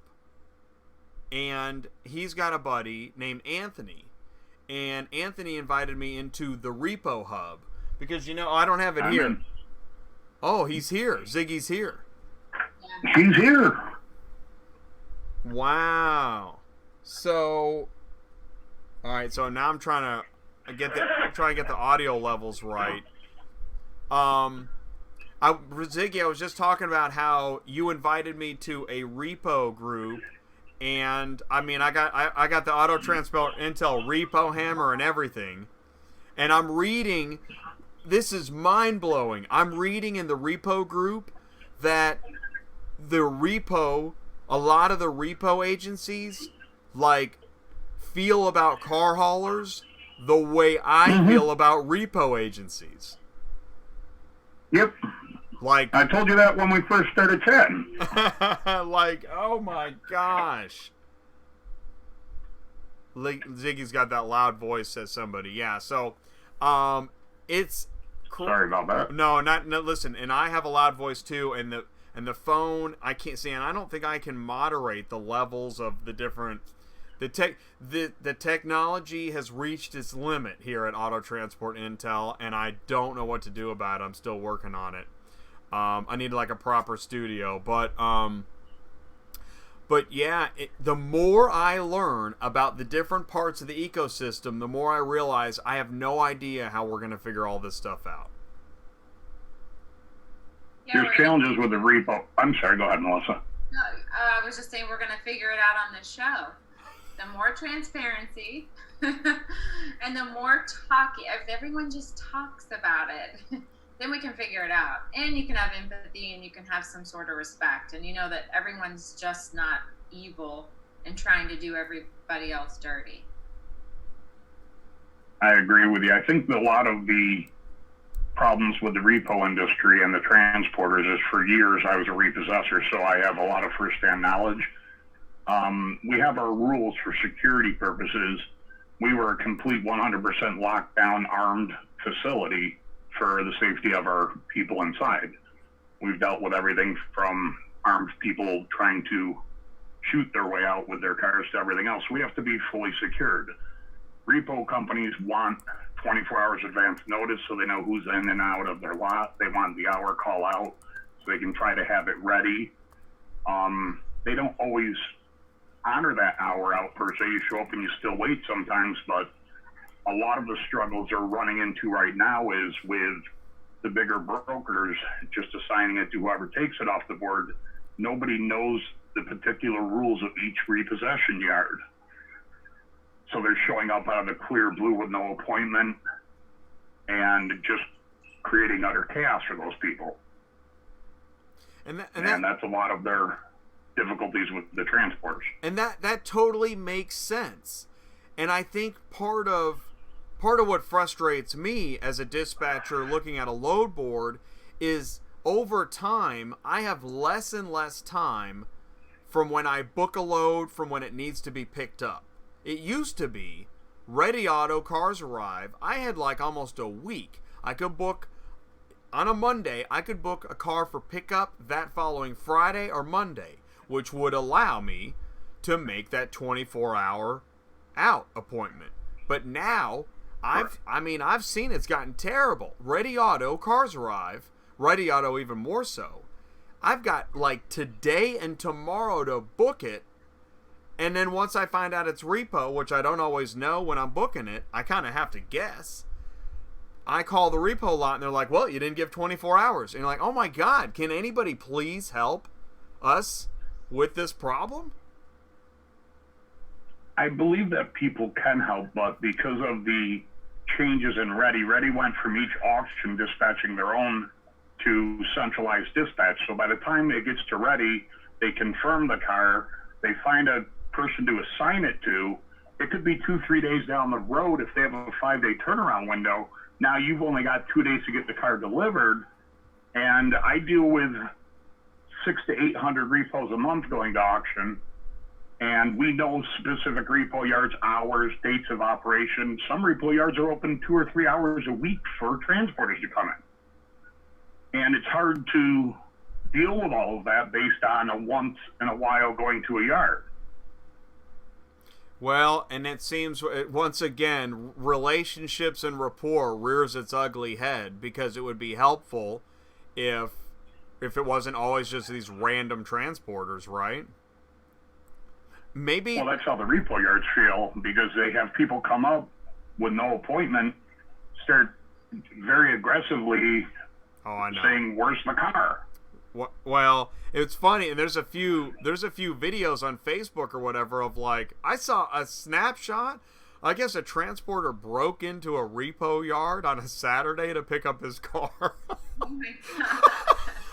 Yeah, that was in the group I bounced into because Wow. these guys are getting paid. The transporters get paid for what they move. Right, and I mean, and exactly. some people don't understand there's rules. I have a couple questions. So the repo yards have their rules, and they have limited hours whenever. I understand for safety reasons and security why the rules were created, but why do they treat the transporters like they're people coming to collect their cars? And then I think it's a byproduct. Yeah, and then are they charging a daily rate, and that's why they make it so difficult to get the car? They get more money for storage? A majority of the repossession industry was taken over by what they call forwarders. A forwarder, in layman's terms, is the same as a broker is to a transporter. But Mannheim owned a company called Remarketing Solutions. They got contracts with huge banks, and they distributed the work throughout the entire country and managed that process for them. So when Remarketing Solutions took over, which they're no longer in business, so I can speak freely about them. Cool. They made promises of this agent will do A, B, C, D, E, F, G for this rate here, a flat rate. And a lot of the repossession agents fought against doing business with forwarders, just like transporters don't want to do business with brokers per se. And half of the repo industry was split to work with forwarders, and half of them didn't. It rears its ugly head repeatedly now. Repossession rates back in the 80s were $600 to $700 by the time I'm done picking that car up and dropping that car off. And nowadays they're $250 in the same exact market with all of those services included. And some higher, and some prices higher, like fuel, etc. I mean, the cost of living went up. Do they need like pullers, just like they have at auction for? Oh, yeah, good point. Yeah. Well, in a secured facility, I wouldn't allow you into my yard. A secured facility is that we have to have armed security there. We have to have certain things in place. Even our insurance requires our facility to be completely locked down. People trying to break and steal their own cars back, people breaking in and stealing the possessions out of the cars. The list goes on and on and on. So these are very secured facilities in many cases. I know facilities where they have 24-hour armed security, even though they're only open 6 hours a day to see the public. And I'll tell you what, guys, we also have a couple questions coming in the chat, and like Alex and Stan at Carshipio, and Mike at East West Express. So I mean, I want to say again, I love what the group we've got here. This is great. Stan has asked, why don't they just move the car to whatever, or why don't they move it somewhere else? I think that's kind of like what Melissa talked about, the car puller, but the problem is Repo doesn't have the ability to use a car puller because of legal and safety concerns, right? Or it's an additional expense just to have a lot boy. There's so many hours to deal with the people, a lot boy, a lot girl, a lot person, to pull the car up, so they're not allowed within the secured facility. At the same time, you have to have girls in the office, guys in the office, to fill out the paperwork, the releases, and what have you. So you're required to have multiple people there to release a car. Well, on top of that, armed security. And I'll tell you what, and that's actually been, and I'm glad you're answering. I know that you know the reasons. As a dispatcher, not knowing what's going on at the repo lot, not knowing their margins, not knowing that freight forwarders are cutting into the pie, etc., I always wonder, why can't they just extend the hours more and have somebody there to help release vehicles? And the answer is it cost, margin, etc.? Yeah, cost. If I want to be open 2 extra hours, then I have 3 people I have to pay 2 extra hours that week. That's 6 hours of cash going out just to be open for 2 hours. I have to have the lock guy there. I have to have the girl in the office. I have to have security. So to release a car, which I'm getting paid nothing to do, it requires me to expend $100 per hour. Check this out. Andy says, as a dispatcher now I somewhat understand. Check that out. people are still learning on Auto Transport Intel. Okay, you know what I mean? That's amazing, man. I mean, I learned. That's why you tried to help me understand more about repo, and I mean, I am learning more about it. I'll tell you what I want to ask is, when can one of the major brokers talk to repo lots to help them figure out a solution? Is that going to happen? Yeah. They put it on us. There's no reason for them to be involved because now they have to extend more manpower to discuss with one of the repo yards. Each repo yard is its own independent business. And other things on top of the repo yard's problems with transporters, people show up day in, day out with the wrong equipment. When you're picking up a repo, a lot of times you're in a very confined space where there's not a lot of extra yard space. You can't pull in a 10-car carrier and load a non-runner. So they're showing up with 10-car carriers, they're showing up with 53-foot wedges, they're showing up with all kinds of equipment that doesn't allow for proper, efficient loading of that freight. Because a lot of times their keys are locked, or the doors are locked, and they will open those, yes. But if the steering's locked to the left or to the right and you try to drag that up, it slides. You learn how to deal with that, but if you don't have a winch on your truck or trailer or your flatbed, then you're SOL. Are the freight forwarders taking too much of the pie to make it worthwhile for the repo and the carrier? I retired from repossessions about 4 years ago. Now I do very little. I do a few big deals per year, like an entire car dealership or something exotic, large, very expensive items where I get paid enough. Otherwise, I don't play with it. Right. It's just not worth it anymore. Well, that's how I look at it as a dispatcher. As a dispatcher, I'm like, no, we're skipping repo, we're skipping Copart, we're skipping IAA. We just don't need the headache. Let's do a dealer, residential move, auction, anything but those other three. That's how I feel. For me, it's new cars I don't deal with. I don't deal with POVs, and I don't deal with IAA or Copart. Okay, so those are my don't want to talk to you. Well, and that's interesting. It's the residential that can get those. I think those are kind of your most unpredictable. Some residential moves, POV. If you're listening and you heard POV and you didn't know what it meant, personally owned vehicle, right, Melissa? Yes. Okay, so a POV residential move, personally owned vehicle. What's that? Privately owned. Privately owned. Okay. Privately. People owned. All right, so you know that can be so unpredictable. It can go great, or you can get somebody calling you every 5 seconds. Oh, so you're on the slow pace. Usually it's 2.5 seconds for us. Right, it's unbelievable. Where's my car? Where's my car? Is the car okay? Are you okay? Are we okay? It's like, oh my God, really?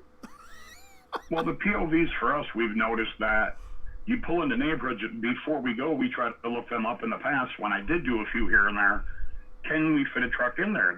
Sure, we have trucks in and out of the neighborhood all the time. They're thinking a pickup truck. They don't realize that we are 80 feet long. Exactly. We are 13 feet 6 inches tall, so the branches are going to wreck cars on top. We have 4 foot of hangover in the front and 6 foot in rear. We're 90 feet long. We're 80,000 pounds. We are huge, and we don't fit in these little neighborhoods. We don't fit in apartment complexes. A lot of businesses, a lot of neighborhoods, they purposely put up curbing to prevent big trucks from coming in and out. You know, I got a really interesting idea. Alex has asked several questions, and I know Alex wants to get some answers. And I'm gonna say something crazy, because I think Alex is not a dispatcher, not a broker, and not a Ziggy. How do you classify yourself? What are you? You an expert? Me? I'm an asshole. Oh, yeah. I'm an asshole. That means he's an expert. Okay, so we got a dispatcher, a broker, and an expert. And I wonder if Alex wants to join this phone conversation as an experiment. I don't know. But Alex, if you do, you could email me, autotransportintel@gmail.com, and we can run this experiment. And George, hey, I never hear from George during a show. George has emailed. He sent some photos in. Or I can just answer questions, because I know we're having a discussion, and I know I see some live chat where they really have some questions that they want to get answered. Here's one for you, Melissa. A car carrier called Alex says, the car carrier called my house and cursed me out for filing a claim. Have you ever heard of that? Well, how did he file a claim without the carrier? Right. So I guess there was no broker in this situation. The car carrier called my house and cursed me out for filing a claim. Oh, well, maybe Alex filed a claim, went to the broker. Broker notified the carrier. Carrier had the customer's delivery contact info because they delivered the car there, and called him. Typically, the carrier's insurance isn't going to let somebody else file a claim without them stepping in unless they are additionally insured. If he holds that certificate as additionally insured, then he can file the claim. And I knew I was wrong. Alex is not a residential delivery. It says full authority trucker. And I had a feeling I was wrong on that, but I'm still trying to figure out, Alex, in what was your situation where a carrier called and cussed you out for filing a claim? I believe it happened. I mean, that's what you're talking about. Sometimes carriers are wild cards. How do you manage that? Yeah, I'm Carriers, confused Go about ahead. what Alex's situation was, because he asked, what if carrier won't pay for damaged car upon arrival? And then he says, I don't know. He's going to have to explain. Yeah, I'm confused too, but I wanna understand it. Do you know what's going on? There's insurance fraud that goes on all the time with carriers driving down the road. We have GPS on all our trucks, as we have for many years, and somebody will say, this truck cut me off and put me into a ditch. And we ask for the information on the truck, and we pull our GPS. We had no truck in the area at any time. So sometimes it's completely erroneous, and I don't know what his particular situation is, but I've seen all kinds of stuff happen. Yeah, we recently had somebody call us and tell us that something flew off one of our trucks and damaged their car. Yeah. Oh, Wow. man. And you know that one? I hate that one. How do you control that? Well, we're a broker. We don't have any. Yeah, right? We're like, okay, we'll get back to you. Yeah, we don't have any trucks. Well, and actually, that's another reason not to haul Copart or IAA is the stuff flying off the cars. It doesn't pay. That car doesn't pay enough to have to worry about all that. No, you could wrap it if it paid enough, but again, you're responsible for the load on your truck. If they're going to move it, they should, handle it appropriately. If they're not going to secure all the parts of the car, then they deserve the claim that comes in from it. Right. Well, and who's getting paid enough to spend, and who's getting paid enough and has enough time to wrap a car at an auto auction like Copart or IAA? I don't know. I don't do them. Yeah, exactly. No, the answer is nobody. And there's nobody. I've never heard of a carrier wrapping a car. I'm sure there's some that, they take precautions, but to wrap a car, and then you're not going to move that car, obviously.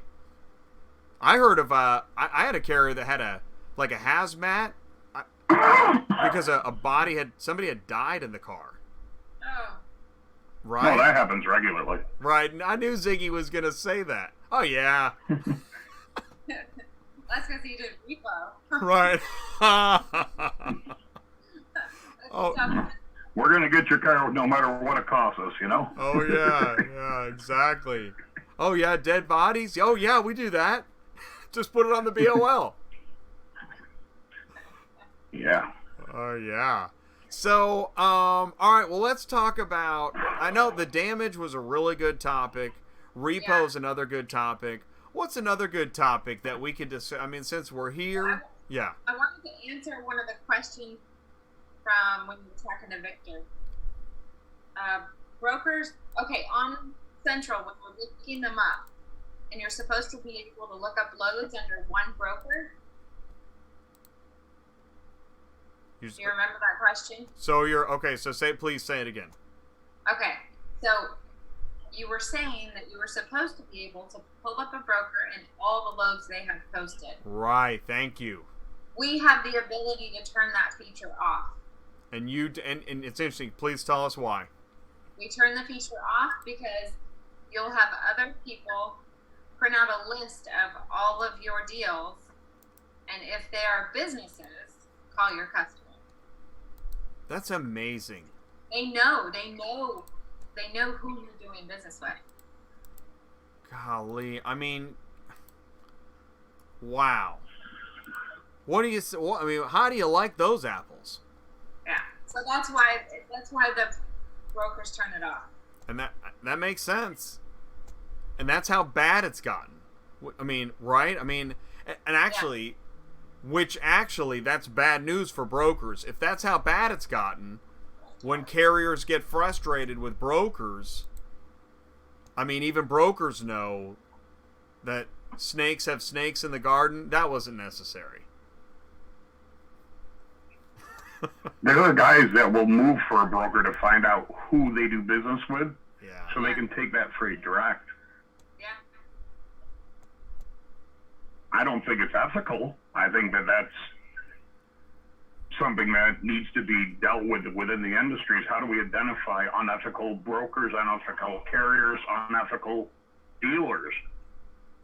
And even though things have been put into place to allow people to communicate, whether it be Auto Transport Intel or the Facebook groups or websites, people are not taking advantage of what's available to them. So it seems to keep coming back to relationships, groups. It just keeps coming back to that. How is that going to be done without some form of unfair, you locked me out? But I guess it's a membership, right? But it's a business relationship. Right.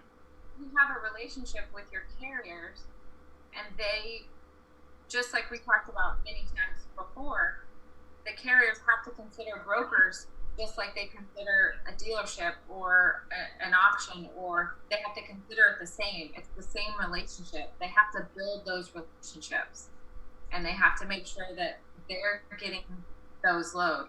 And then vice versa, the broker wants to make sure that their stuff is taken care of because it's with guys that they like and are ethical and do good business. But I agree. It goes right back to relationship, and it's not that we're locking everyone out, it's that they're not doing a good job, so they get locked out. And I like the scoring idea, right? Like, scoring would be a big part of this. Yeah. I think that we all get rated on if we're paying, if we had good information in the load, if, all the stuff we're normally getting ranked on. But we could get ranked on, are we paying their rate? Oh, yeah, I like that. Right. So we could have a separate one. So tell me more about the formula for that rating. Like the formula for the scoring you're talking about, yeah. I think we have to use the algorithm for the prices that cars are getting picked up for that route, just like they do for the automated quoter. But then they use it when you price it. So if you go on Car Guru, it'll say fair deal, good deal, whatever their rankings are. So we could be ranked the same way, but on a whole scale. Like this shipper prices good. This shipper, or it could have stars. No, I like this. That's a good idea, because right now, the only ranking that we really have right now, and what I can do is I can share, let's do this. Let's go back to Central Dispatch, is that we can, we can see rankings where, let's go ahead and do a search, is that there is a rating, but that's mostly just about, well, that's only based on if somebody gave them a negative, right? That's it. And that's they used to give the availability to put comments in there, did not pay on time or what have you, but the problem with Central Dispatch is they are not vetting any of this information, because if they vet it, then they're responsible for its integrity. And in every single one of the car hauler groups that I belong to on Facebook and other websites, everybody goes in and says, hey, I'm new to Central Dispatch. Can you guys bounce me a few ratings? So people are just bypassing every single thing that's in place to protect anybody from anything. Well, what's interesting is the carrier ratings. This is another area where we could debate for a while, but we'll skip that debate in favor of, in this area right here, where you see the shipper and you see 100%. It really seems to me like folks over time, they drop off of 100. I mean, it seems like almost no matter what they do. Look at that! Wow, to have moved 1,649 and have 100%, I don't even. That's almost impossible. No, I would say it's bullshit. It's based on who pays enough to keep Central keep their rating properly. That's what I was thinking.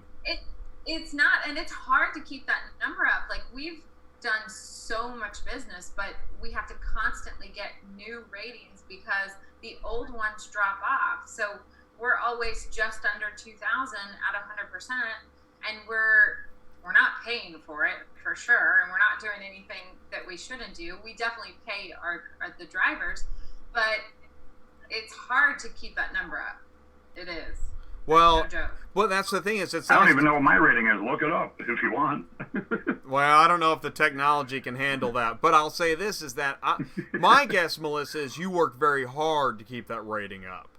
And my guess also is that I'm looking at a company right now that I'm surprised it's 100. Hey, Alex is with us. Hey, what's up, Alex? So I'm surprised that they've got 100%, but I imagine they also work very hard to keep that rating up. Yeah, I'm sure. I don't know who you're talking about, so I don't know. So Alex opened my invite and is now on my screen in our conversation here. Alex, can you hear me? Yes, sir. How you doing, buddy? Hey, man. Welcome to the, I'm not sure what we have here, but welcome to it. Hey, I appreciate your channel and Victor and Melissa. Really great conversation. You know how it is with texting. You're limited, then the screen moves up, and I'm white and Puerto Rican, so I got sausage fingers, so I'm like typing all crazy words there. Awesome. So, are you driving right now? Are you? No, I'm on a rest area here. Oh, your rest area. I'm resting my here in this truck stop. Cool. I pulled over to sign up with the group with the with the application, the Zoom application and all that. Did you come in earlier? Were you in Trucking with Authority, and that's where we met? Oh man, you guys, yeah, and thank you, Melissa, too, for being part of the conversation here. Yeah, you guys were awesome, man. You had some.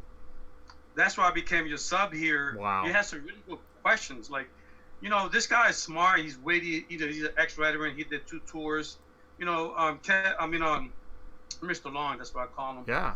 At Patriot Star, I mean, he's a really smart. Him and his wife and his whole operation, and you was toe-to-toe with him. I said, wow, this guy is smart. I put it in the remarks. I said, this caller is really, you're really interesting. And I put it in the second part, you're highly educated. You had some real good questions that were on point, from your perspective as a driver versus the perspective as him as a broker. Right. And I was glad you brought that up because a lot of people don't have the diplomacy and tact like you did to bring it out forefront and openly like you did. Well, I appreciate that, and I want to say this is that I honestly, in that moment, I think we were on the phone for a half hour, and I really believe that that phone call has solidified that we need to do that again, because that was really good. I could feel it. I mean, I know that would be awesome. I know there were folks in his live chat that were blowing up the chat because they agreed with him. To get in. They agreed with him way more than they agreed with me, but that I don't see that as a problem. That is that's a wonderful thing. That's lively debate. I think they did that not out of, they didn't discount your your insight, your perspective, or your anything like to that effect. It was his channel, so you have to understand there's a little bit of fanboys there. Yeah. But now you're in your channel, you can do the same. It's all about exposure. It just takes that one click, and on YouTube, you're off to the races. You're off with 1,000, 2,000 subs a month and all that. It just takes that one, and consistency that you're doing is really key. And I appreciate that. But I want to get back to our topics here, because I know you're Melissa and Victor. We got to move on here. And and let me say this real quick, Alex. If we lose each other in 9 minutes, I'm going to email everybody. I'm going to re-invite everybody, okay? Okay. Okay, so keep going. And by the way, so I'll talk. Yeah, go ahead. No, and I was going to say this. If Ziggy, if you are, because you have the loudest signal, if we're listening to Alex talk or Melissa, do me a favor, just hit mute, and I'm still monitoring the audio. Okay, go, Alex, go. Yeah, well, what happened is, I had a situation that I picked up this new truck in Ohio, so I drove my car up there. It's an older car. These cars just sit there. I got one in Florida, I got one in New Jersey, my girlfriend's house, and so forth. But I took this car to Ohio, picked up my new truck, and started running with my new truck, thinking that I could go back to Ohio, just pick up my truck whenever. But I had a situation in Philly. I had to get my truck back to New Jersey, so I called a broker in Florida. Stars and Strike. Well, I'm not sure if I can mention names here. It's okay. It's fun. Well, there was a broker in Florida, so they got this Russian team from Philadelphia area, and they agreed to do it. It was a holiday weekend, so they said, hey, we could do it, but it'll be Monday because it's a holiday weekend. So Monday was the holiday, so they said they could do it on Tuesday. They bring it in by Wednesday. They picked it up. The Russian guy calls me. It was really hard to understand him. He said, this is a Russian guy. Pick up your car here. I'll bring it in tomorrow. It's like an 8-hour drive from Ohio to New Jersey. So then he says, well, we're going to need $100 more because it's in New Jersey. I'm like, well, you knew that from the beginning when you saw the contract. But I said, you know what? I need my car. I got to take my brother. He's autistic to a hospital thing there, for an appointment. So I needed my car right away. I couldn't wait. So, so I got back in. I saw, I saw the dents that they were obviously not there. So they sent me some pictures that were not, you could see it was like a glare. It was not a dent. And they were saying that the dents were there and that, they wasn't going to pay. And for me to file, and the owners were Russians too. She said, you file claim, don't, call broker over file claim. So I called the broker. She was being irrational. So the broker says, hey, we don't deal with this. Call Progressive. Here's their information. This is the client stuff. Da, da, da. So now what Progressive told me was that they're paying up to a certain percentage. Like a broker up to like $2,500, they'll pay that, and then Progressive will pay the difference. I think it's more than $2,500 of damage, but they were saying that. So I said, well, what? This broker sounded irrational. They're Russian. I'm not sure if they're American. Well, if they don't pay me, well, then we'll just pay you the $500 difference, and I guess you'll be at a loss. I'm like, well, isn't there like a safeguard system for this? And they're like, well, we'll let you know. We'll take pictures and we'll let you know. So right now I'm in limbo waiting for that. The car was damaged, when they brought it down, and they're saying that, they don't want to pay. And then Progressive is saying they're only going to pay a certain percentage. So, well, that was my story. It's kind of hard to type that in. Well, what it sounds like is they're telling you that they're not going to pay more.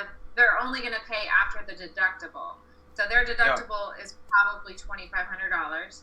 And the first step you have to take is to get an estimate. Do you know what the estimate is for the repairs? No, they came on Thursday from Progressive. They took some pictures, and they said they would let me know. The guy on the phone from Progressive was very professional, and he did say that there's some safeguards that I could pursue, but most likely I'm at the whim of the Russian people that they may or may not pay. And I said, well, isn't there like... Not really. I mean, if the claim is the claim, now they may not pay the $2,500, and that's always a problem. It's something that brokers deal with all the time. This is like a perfect example of what we deal with all the time. So we may have a damage issue that's $1,000, and then we have a deductible that's $2,500, and then the carrier $1,500. No matter what the paperwork shows, they're just refusing and just like no. And it's a good plan. A lot of times we wind up, working something out because we just have to. So just so everyone knows, brokers pay for damage too sometimes. I Yeah, know, I'm but sure. the brokers in Florida, they were washing their hands. They're like, hey, we're done with this, and you got to call Progressive. But the broker isn't really who you should be going after. I mean, the carrier who brought the car is really the one that, you have the beef with. Like, if you're in a courtroom, that's who you're taking to court, not necessarily the broker. Because of the fact that it's a $25 limit. So let's say they, the damage is $35. I think Progressive will take a certain amount. Well, if it's $35, they'll do the $5 or the $1,000 difference. But I'm still $2,500 short, and these Russians seem to be irrational. Yeah, it's true. And the only way to resolve it, the only way to resolve it is in a courtroom. Period. Yeah. So, that's what I think too. I don't think the cost will justify my time. Not that I'm special or as a full authority owner, it's just not even worth it. What was the total on the what was the total damage estimate? He doesn't know yet. Who's this, Ziggy? No, this is Jay. Jay's asking, what's the total damage estimate? You don't know it? I think that they're going to determine that. They sent a team from Progressive to take some pictures of it. Their pictures were not matching the dents at all. There was no dents on the Russian guy's picture, the driver. And then he calls me a week later. This is the Russian guy. How dare you? The car, you scumbag, blah, blah, blah. I'm like, what? And my phone records because I'm a driver. And he didn't know this. So he's like, blah, blah, blah. He's going, I don't want to, curse on your channel. Yeah, but, I kept cool. I took a deep breath. I said, whoa, did this guy just go there? I know his address. I'm from Philly. I got family and friends in Philly. Does he know this? I guess not. But I didn't go there. I took this professional. I called the authorities. I notified them, left some crumb trails just in case. So my girlfriend lived there, and I'm on the road. So I let them know she has cousins in there and all that. They're watching out the place. But I was scared. I was scared because this guy sounded like really crazy. This is a Russian guy, driver, da-da-da-da. And I'm like, am I like in a 1980s Rocky movie here? I want to jump in here, Alex. This is really interesting because to me, this is why brokering has got to be hard. And this is why brokers serve a function and earn their money too.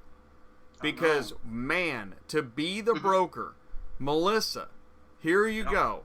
Here's your customer, right? Alex is your customer, and the driver was a random driver that you hired through the load board. Wow, what do you do now? Well, the broker, this is what he said. Hang on, I'm gonna slap him on the hand. Okay. And give him a damn mark. All right, Alex, I'm gonna ask you to pause. Melissa, what do you do? What do you do? Every situation is different. Everyone. Now, in his case, I would probably advise him for small claims because it's cheap and he'll win if he has proof from the beginning to the end. So he could win something. He could win a case like that. Depending on what he's lost. Like, the first step should have been just getting an estimate from a repair people, because Progressive may say one thing, but the repair people may say something totally different. When you're saying dents mean a lot of things depending on the car, depending on the, what kind of dents are we talking about? So is it like pop-out dents? Is it like... Well, there were like, like those straps that they used to, it's like an indent, like a vertical, and it cracked into the paint. You can see it cracked from the pressure, and the right hand side passenger door has a good gash down in there. Wow. Sounds like they lowered the rails maybe on the car. I think so. Right. Well, this is strange, Melissa. Another Russian. She calls from Katrina's. Russians. They were right. Well, I could tell. I could tell by the accents. This is Katrina. This is from insurance agency. We did take the blame for a forklift. The forklift hit it. So, and what happened is, now I put two and two together. I gave them a check, so they were waiting for that check to clear. So they didn't want for me to file a claim and hold that check payment. So she was just playing. Oh, check that out. Okay, guys, I was afraid that was going to happen. So you can still hear me on the show. So, okay, well, here's what happened. Zoom kicked us out because we didn't have enough money in the meter. Not to say there's anything wrong with Zoom. I mean, Zoom is great, giving me that free meeting. So what I'm going to do is this. It's interesting that happened. I'm going to re-invite Melissa. This is her show. And I'm gonna re-invite her and have her pick up where that left off. Bear with me. This is all happening live. This is great. This is live. This is as live as it gets. But what's cool is we're even able to do this with, video meeting technology and the cell phones and the IP phone and all that stuff. So I'm resending an invitation to Melissa, and she's going to be able to join us in a minute here. Hang on. Let's see. So you can't see. There we go. So there's me again. Wait a minute. Let's do that. Okay. All right. So I'm back on screen. Melissa's going to be joining us in a second, and we're going to pick up that conversation where that left off. Oh, Alex, thank you so much, man. That is super cool to donate to the channel. And and okay, and there we go. And Melissa is back, and we're back. So, okay. So, and Alex is in the live chat. But we're gonna go back to square one where we were talking before. Where I want to say this. And by the way, can you hear me? Okay. I can hear you. Okay, cool. All right, so you as a broker, I guess I'm thinking in DEF CONs at the moment. You've got customers that have taken what should otherwise be another transport. It has arrived at that level of contention, right? Yeah. How often? It depends on how much data you have, how much proof you have, how much, sometimes it just can't be resolved and the customer has to file it on their own insurance. Sometimes the best thing to do is for a customer to file these things on their own insurance. And if there's any chance of subrogation, which is where an insurance company goes to another insurance company to get their money back, then let the insurance company deal with it. So sometimes that's the better way. It just depends on how much proof you have. They say that if it's not on the bill of lading, you can't get it paid.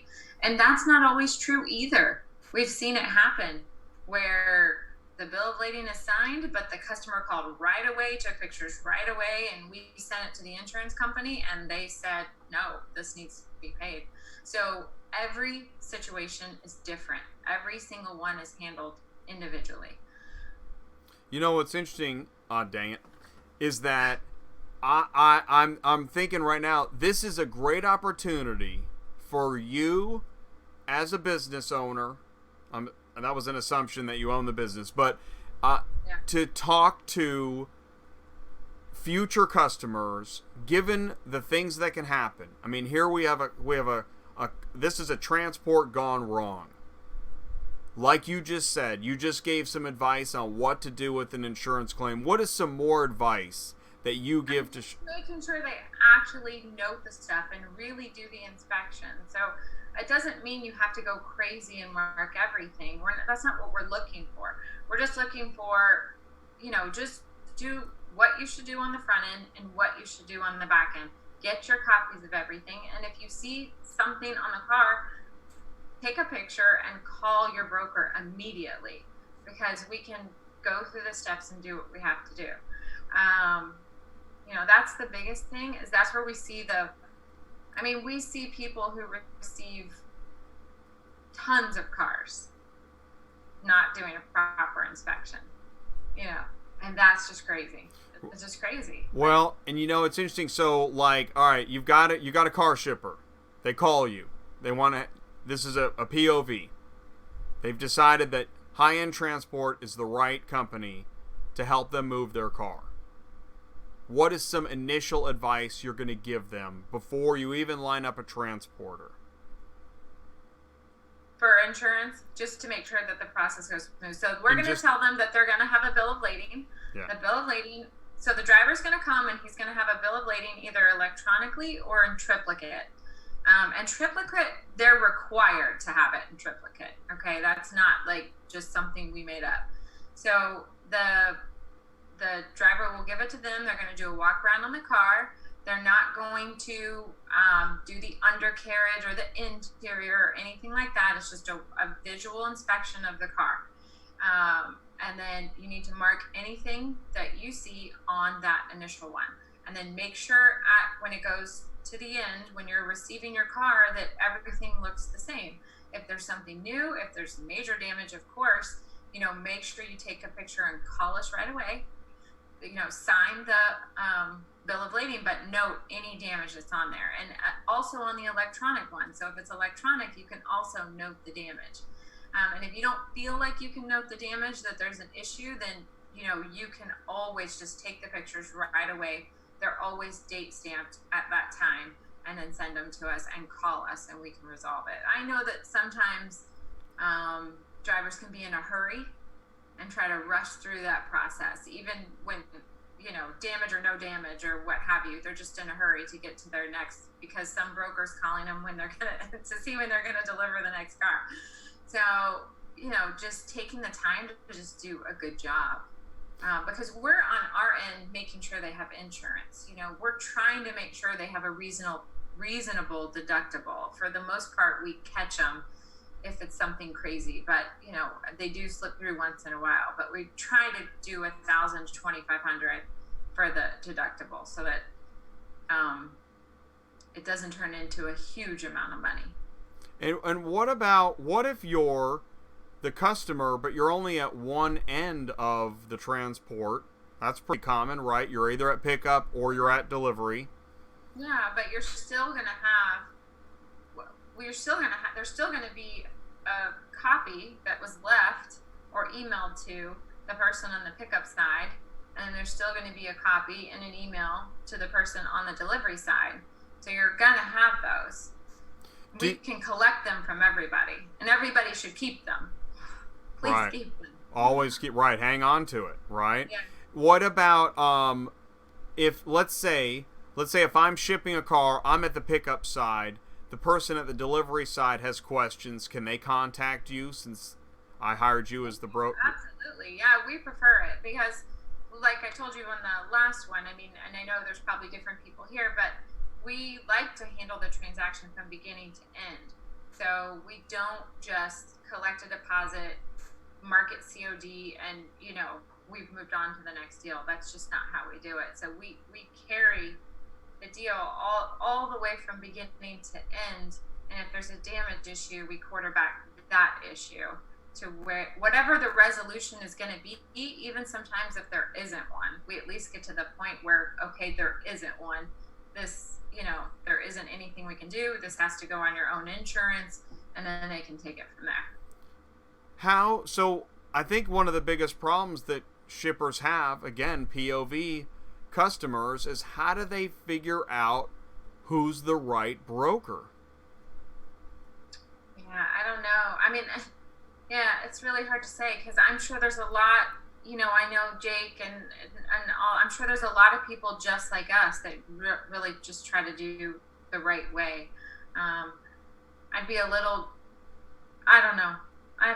Well, I guess we could spend some time researching that. Well, isn't it again relationships and rapport? Doesn't it help? One of the things that I don't like. Go ahead. One of the things that I don't like is as when I look at shippers' website and they all seem to have the same photos, it's the same truck, it's the same hand with keys. I can't get to know them at all.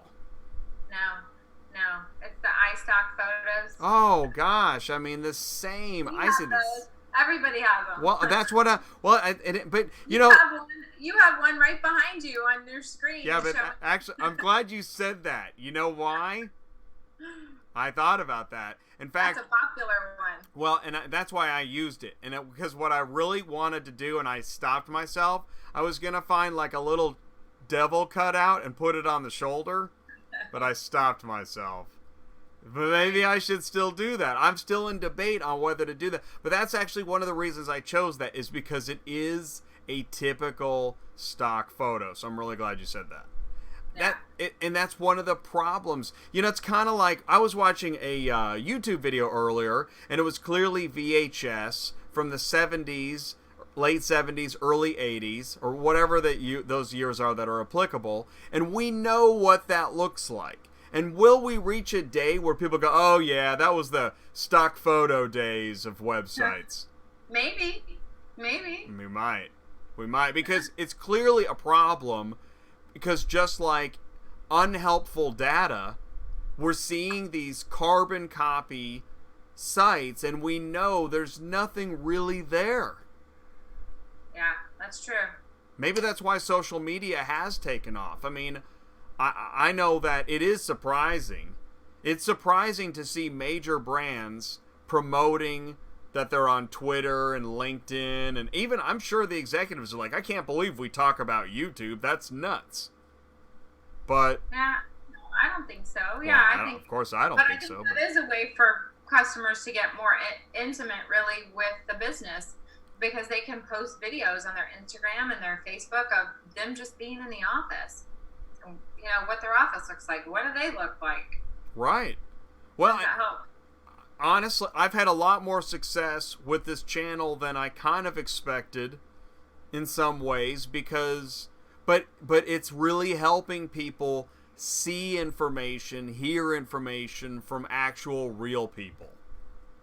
That's true. And that's one of the reasons why I usually have an open invitation. That's why I took a risk having, Alex on the show. Didn't know him at all. I never do that. Yeah. That's probably a first. I never do that. No, that actually worked out well. I like that, because I know when I'm on there and I want to ask a question, but then the feed is going so fast, you don't even see it. Like, I try to glance over there right now, and I want to answer Matthew Norton's question. Yeah. So, because we were talking about, building your business, getting customers, and Ziggy was mentioning how, carriers will go pick up for a broker and then try to steal basically the client. And I know that's how a lot of business is built for carriers, is because they're face to face, they can establish the relationship. So you see that. And Matthew Norton's question was basically like, what do you mean I can't do that? I mean, it is done. Of course it is done. But I would guarantee you that most brokers, including us, have something in their contract with you that says, if you attempt to solicit our client, we're going to come after you. We're going to sue you. We're going to take you to court, and we're going to win for all the losses of business. So it is going to be in there. Are they doing it? I don't know. I don't know. So I'll tell you, I'll say this, because I'm not naming any names, and I've talked with a lot of drivers. Yeah. And the carrier looks at it in a couple different ways. And this is why, at the extreme end, I know some brokers that won't let you ever talk to the customer on the pickup side or the delivery side. And you just answered that question that we had on the last show. I couldn't figure out why, but that's why. Yeah. Well, right. They're protecting them. But it's at such a degree, it's I want to say obfuscating. It's really tough to coordinate a pickup and a delivery with all the other things going on. Booking cars, ELD, traffic, 24 out in one, and he's outside, and I got to get the lawnmower, and the keys are stuck in the tailpipe, whatever it is. And then you can't even call the pickup person or delivery person to let them know you're around the corner. I got to call the company, and then they got to call, and and it's just insane. All to protect the relationship. Yes, I understand it. But I think that if you have the language in there to protect the relationship, and if someone's able to listen, that actually gets to your customer. If you've got a strong relationship with your customer, a random carrier shouldn't be able to take that relationship away from you. No, that's true. But what if it's a new relationship? And since we don't know the strength of the relationship, and we know that I know carriers that have gone ahead and slid their business card to the customer, and we got that dispatch through Central Dispatch. Therefore, the carrier is going around the broker to get the relationship. But there's different degrees of that. I've been in situations where the broker was so awful, we couldn't even ever get him back on the phone. It was like, Yeah, it happens where it's appropriate. I'm sure the client's like, please don't, I don't ever want to deal with them again. Yes, I've been on the phone where the client said, please be my transporter in the future. Yeah. Yes. And in that situation, as any independent contractor, you should be able to say, okay, I will do the business, because it is your choice as a customer. I think you saw a lot more of that before the MAP 21, before the broker bond changed. Mostly because if you're just a carrier, so if you're a carrier and not a broker, you can't really service clients if they have cars going all over the place. So you can't broker the deal. So so what are you going to do? So I think that was probably easier then, because they were just brokering the deals. They were posting them.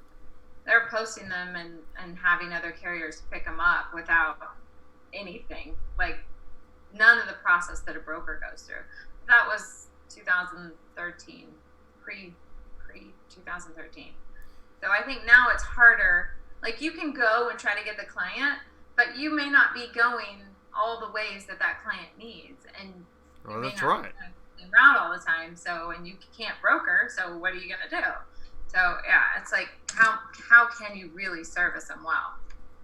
Well, and that's the thing too, is that I guess I think that's part of the danger in any time where there is a middleman in a relationship of a business deal, is that if that driver is in that dealership's backyard, but the broker is states away, the dealer might say, listen, I just really want you to move my cars. However, in the education process, the dealer should know that, well, if you burn your broker, and now you're burning this carrier with that broker, right, better be a good deal. Yeah, plus, like I said, they can't go everywhere they need. No, and they can't. Most of the time, it's cars going to them, not always cars leaving them, because those would be usually customers' cars. So, yeah, it's not as easy. It's not as easy.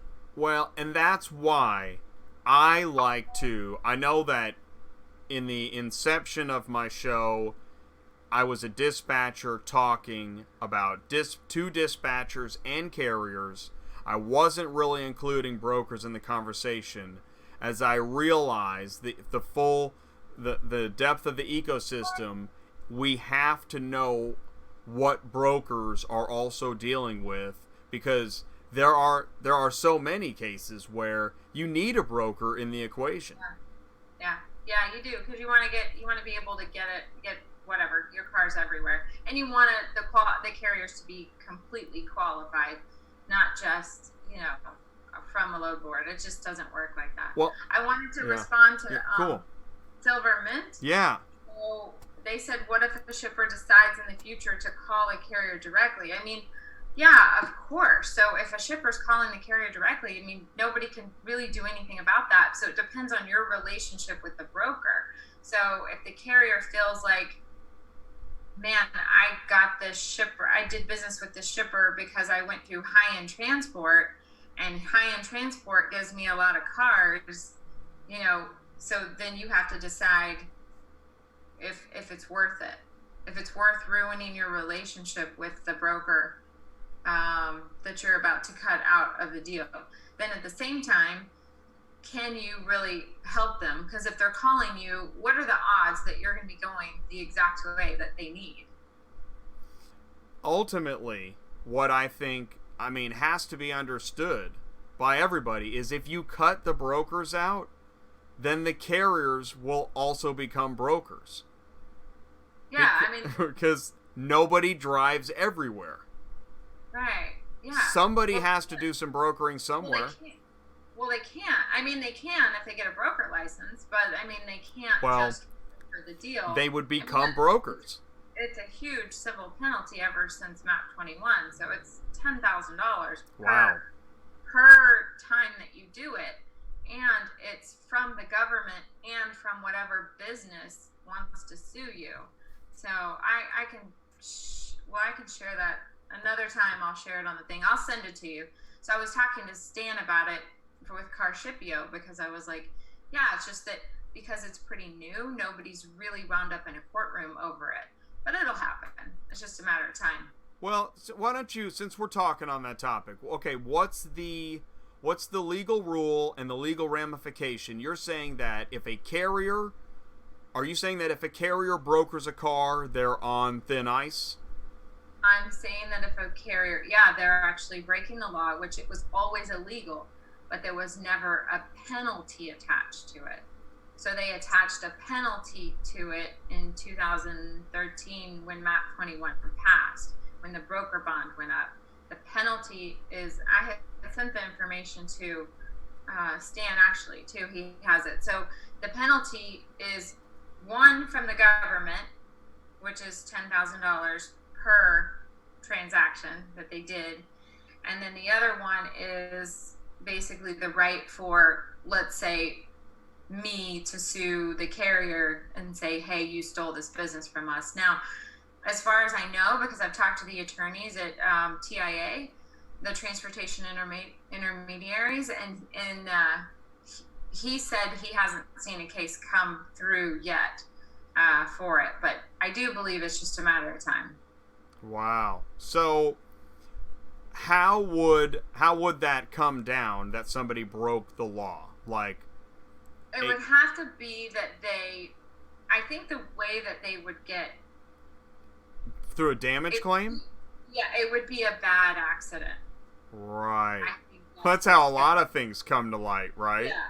Yeah. So it would be like a death accident where the carrier didn't properly qualify the other carrier, so they become vicariously liable, and then they're doing things illegally. They're actually brokering over, a long period of time. So I think that that's where you would really start to see that stuff come into play.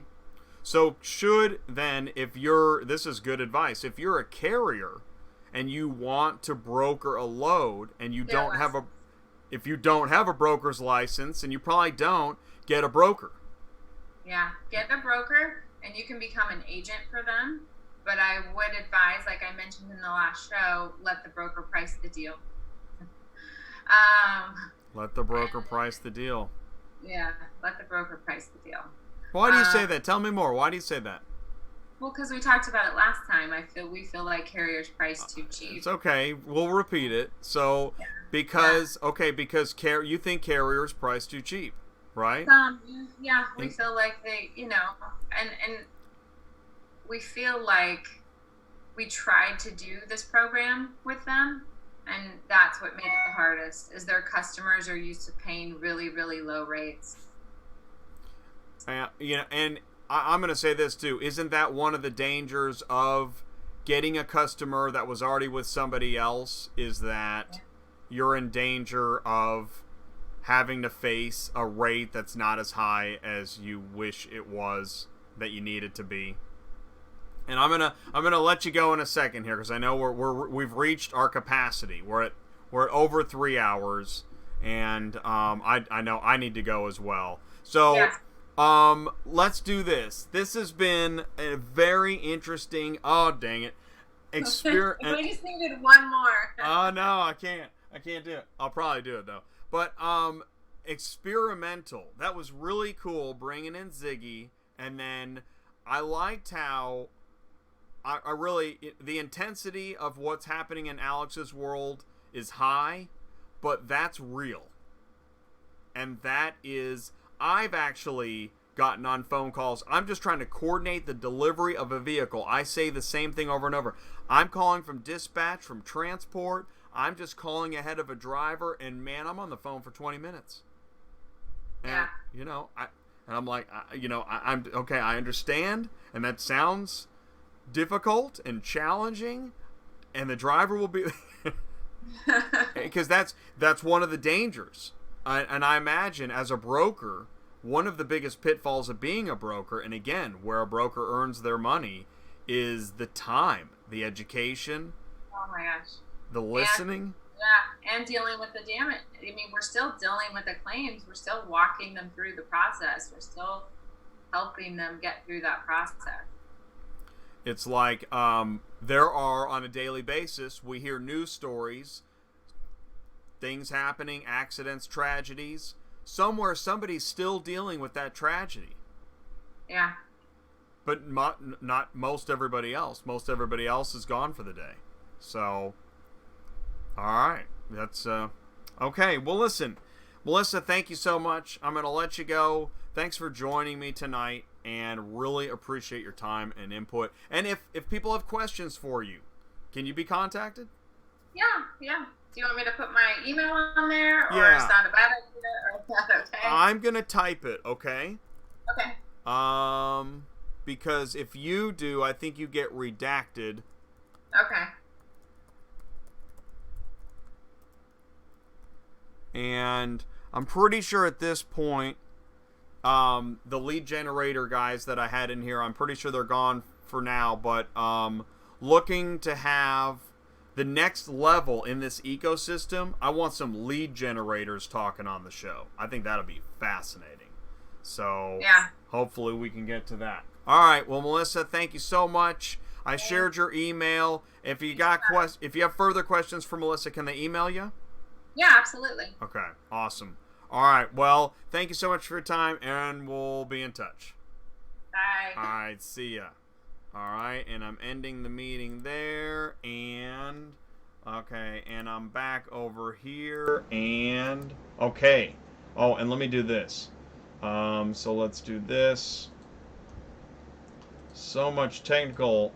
As I say, I'm the switcher. So I mean, I'm at the helm, and luckily I've got just enough video and audio experience to guide me through this crazy process of creating a show. I'm so happy to see, so many people joined in tonight. There was so much interaction in the live chat. That's my goal every week. My goal every week is to bring I like to have a theme, and I like to bring experts, and I like to see the experts help educate. I can't do it by myself, and without you guys in the live chat, this show just wouldn't be the same. So I want to thank you for your participation. You know I'm about to wrap it up. And before we go, I just want to let you know, so that the plan, if you're still here, check this out. Next week, we're going to try and talk to someone about the risks of trucking. We're going to try and talk to somebody about helping you protect yourself against some of the risks of trucking.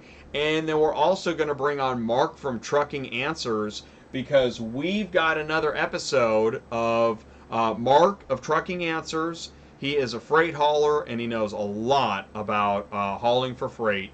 And then I'm the other half of that. We are Trucking Business Freedom, and we're going to be live again, not this Friday, but the following Friday at 1 o'clock. So looking forward to that. So listen, guys, without further ado, if you need transport business coaching, please send me an email. Also, you can visit ctsbusinesscoaching.com. Feel free to share that. If anybody has a question, happy to answer it. autotransportintel@gmail.com. If you haven't already hit the like button, please do so. If you're watching on demand, please comment below. I'm going to fire up the car hauler, and I thank you so much for joining me tonight again for Auto Transport Intel. I'll be back, of course, next Tuesday, 8 o'clock Central. Here comes the car hauler. Thank you guys so much. Oh, golly.